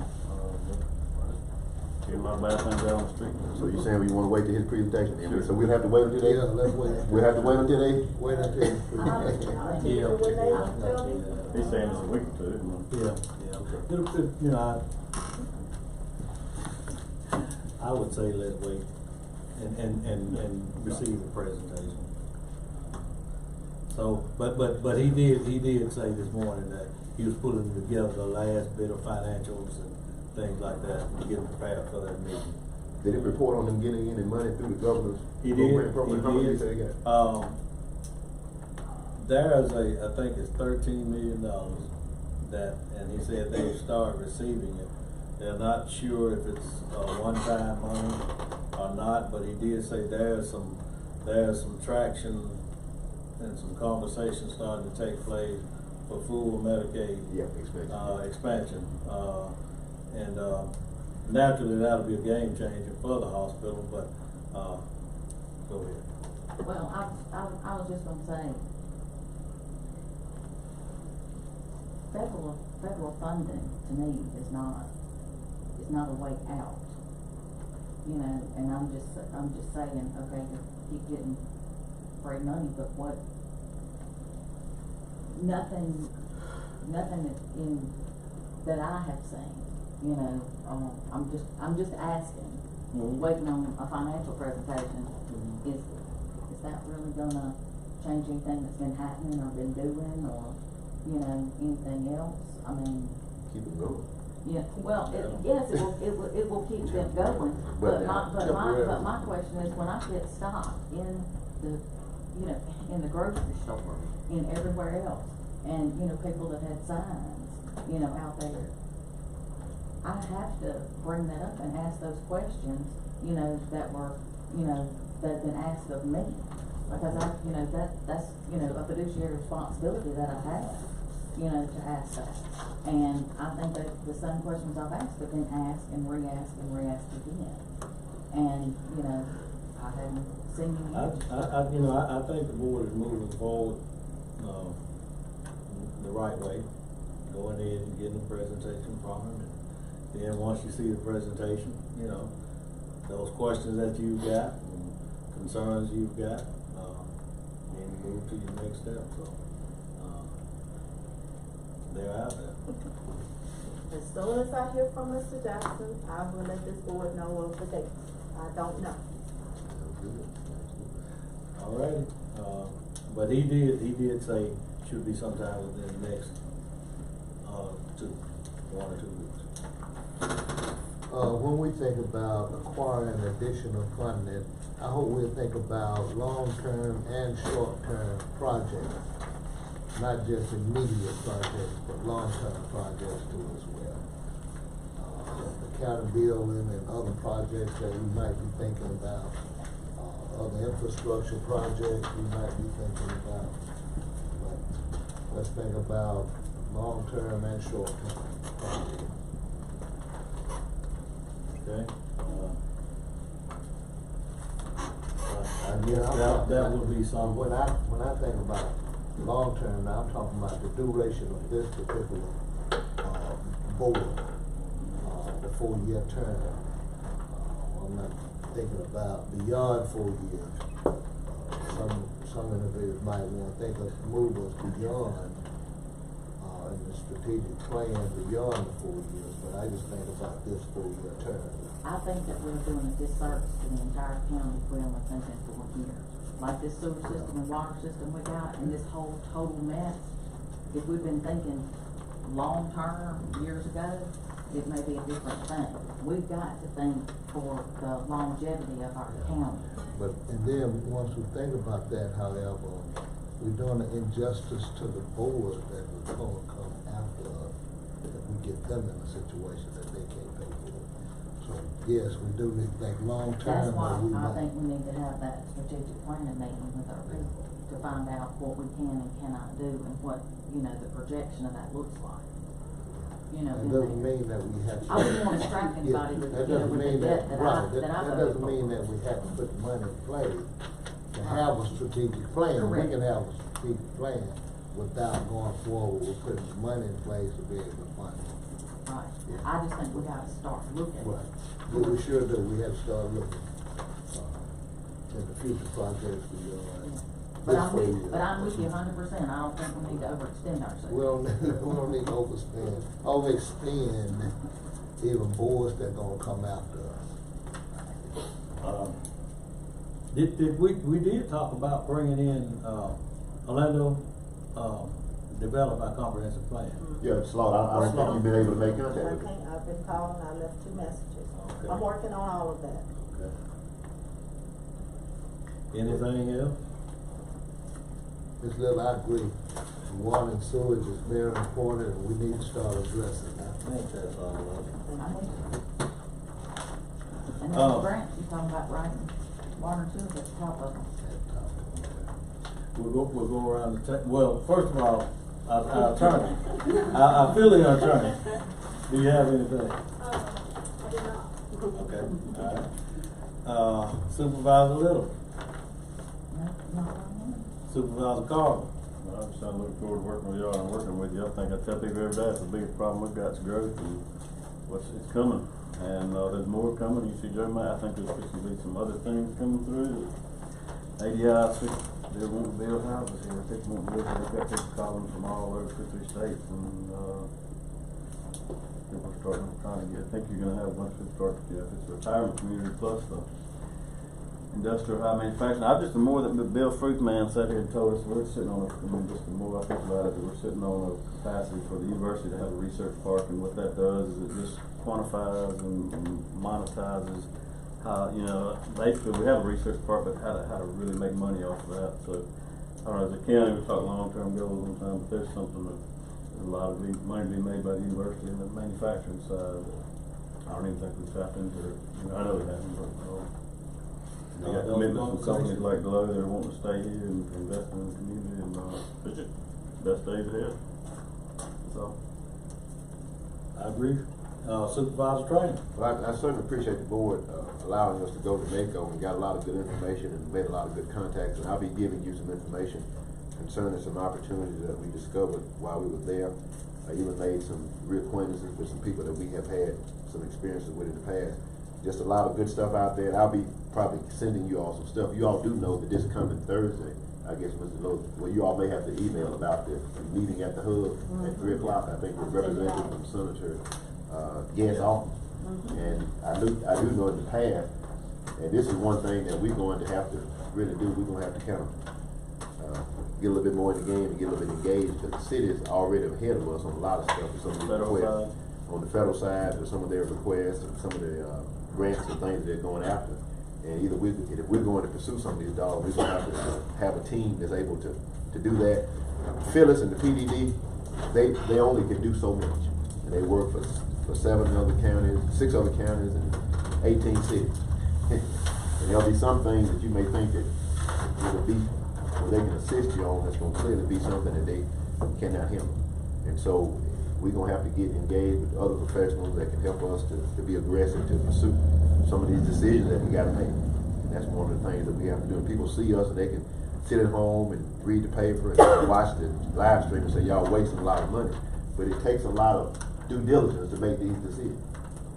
You know, and so I'm glad that we're able to work these things out. And I think we're looking forward. I want to encourage the board that you can, if you can, make plans to go to NACO and make plans to be involved in some of these things outside of just coming to the boardroom. And it requires a lot of time. I think you have realized that we do more than just ride around and do nothing. what are you on the MAS for? I'm on the executive committee of MAS. Okay. And so from time to time, we have to have our physical meeting. And I'm also on the Massive Insurance Trust Bill group that insures our property and casualty, and so we're part of that. And I'm sure we'll probably be getting a note soon as far as with whatever adjustments they're going to propose to us when renewal time comes, because we're part of that massive pool of insurance. And it does a good job, but at the same time, it's subject to all the other things that these other pools are a part of. So, but the association is doing well, doing some good things, and they can provide a lot of technical assistance on some other things. And then also, another thing I think we would look at, and it would be a really good investment, not only in us, but also in our employees.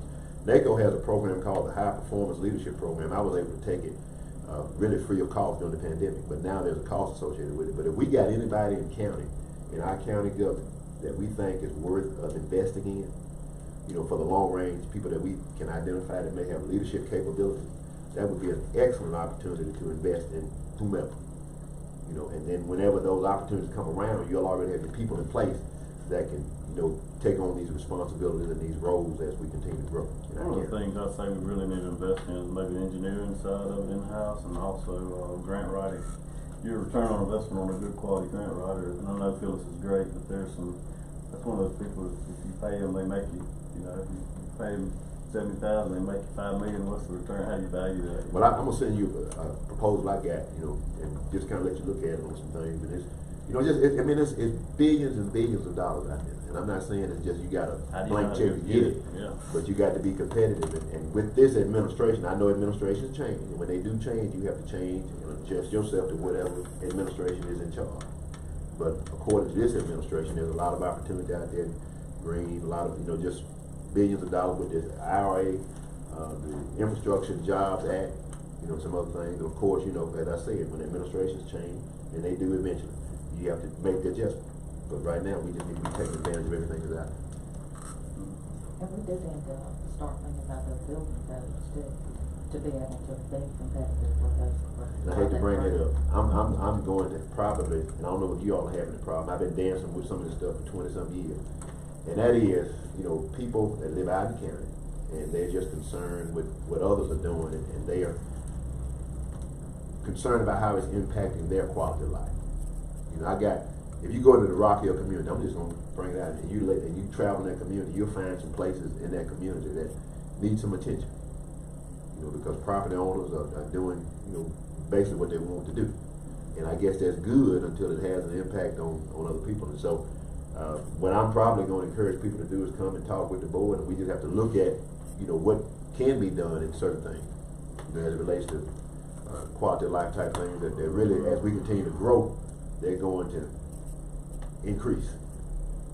And we're growing in all points around here. So. I know, I was saying, the city really went ahead and started looking at dilapidated properties, and one of the biggest things to do is to, from an IT perspective, is put a screen up and show public pictures, but 99% of the time, we're just talking about the top 10% of echelon. If you show somebody a picture of a property, that's just it's heartbreaking sometimes. And you go, you know, I already got cussed out a couple times. Just y'all trying to do code, and I said, hold up. First of all, you hear the word code. We're not talking so much code enforcement as we are doing commercial. What I'm doing commercial code.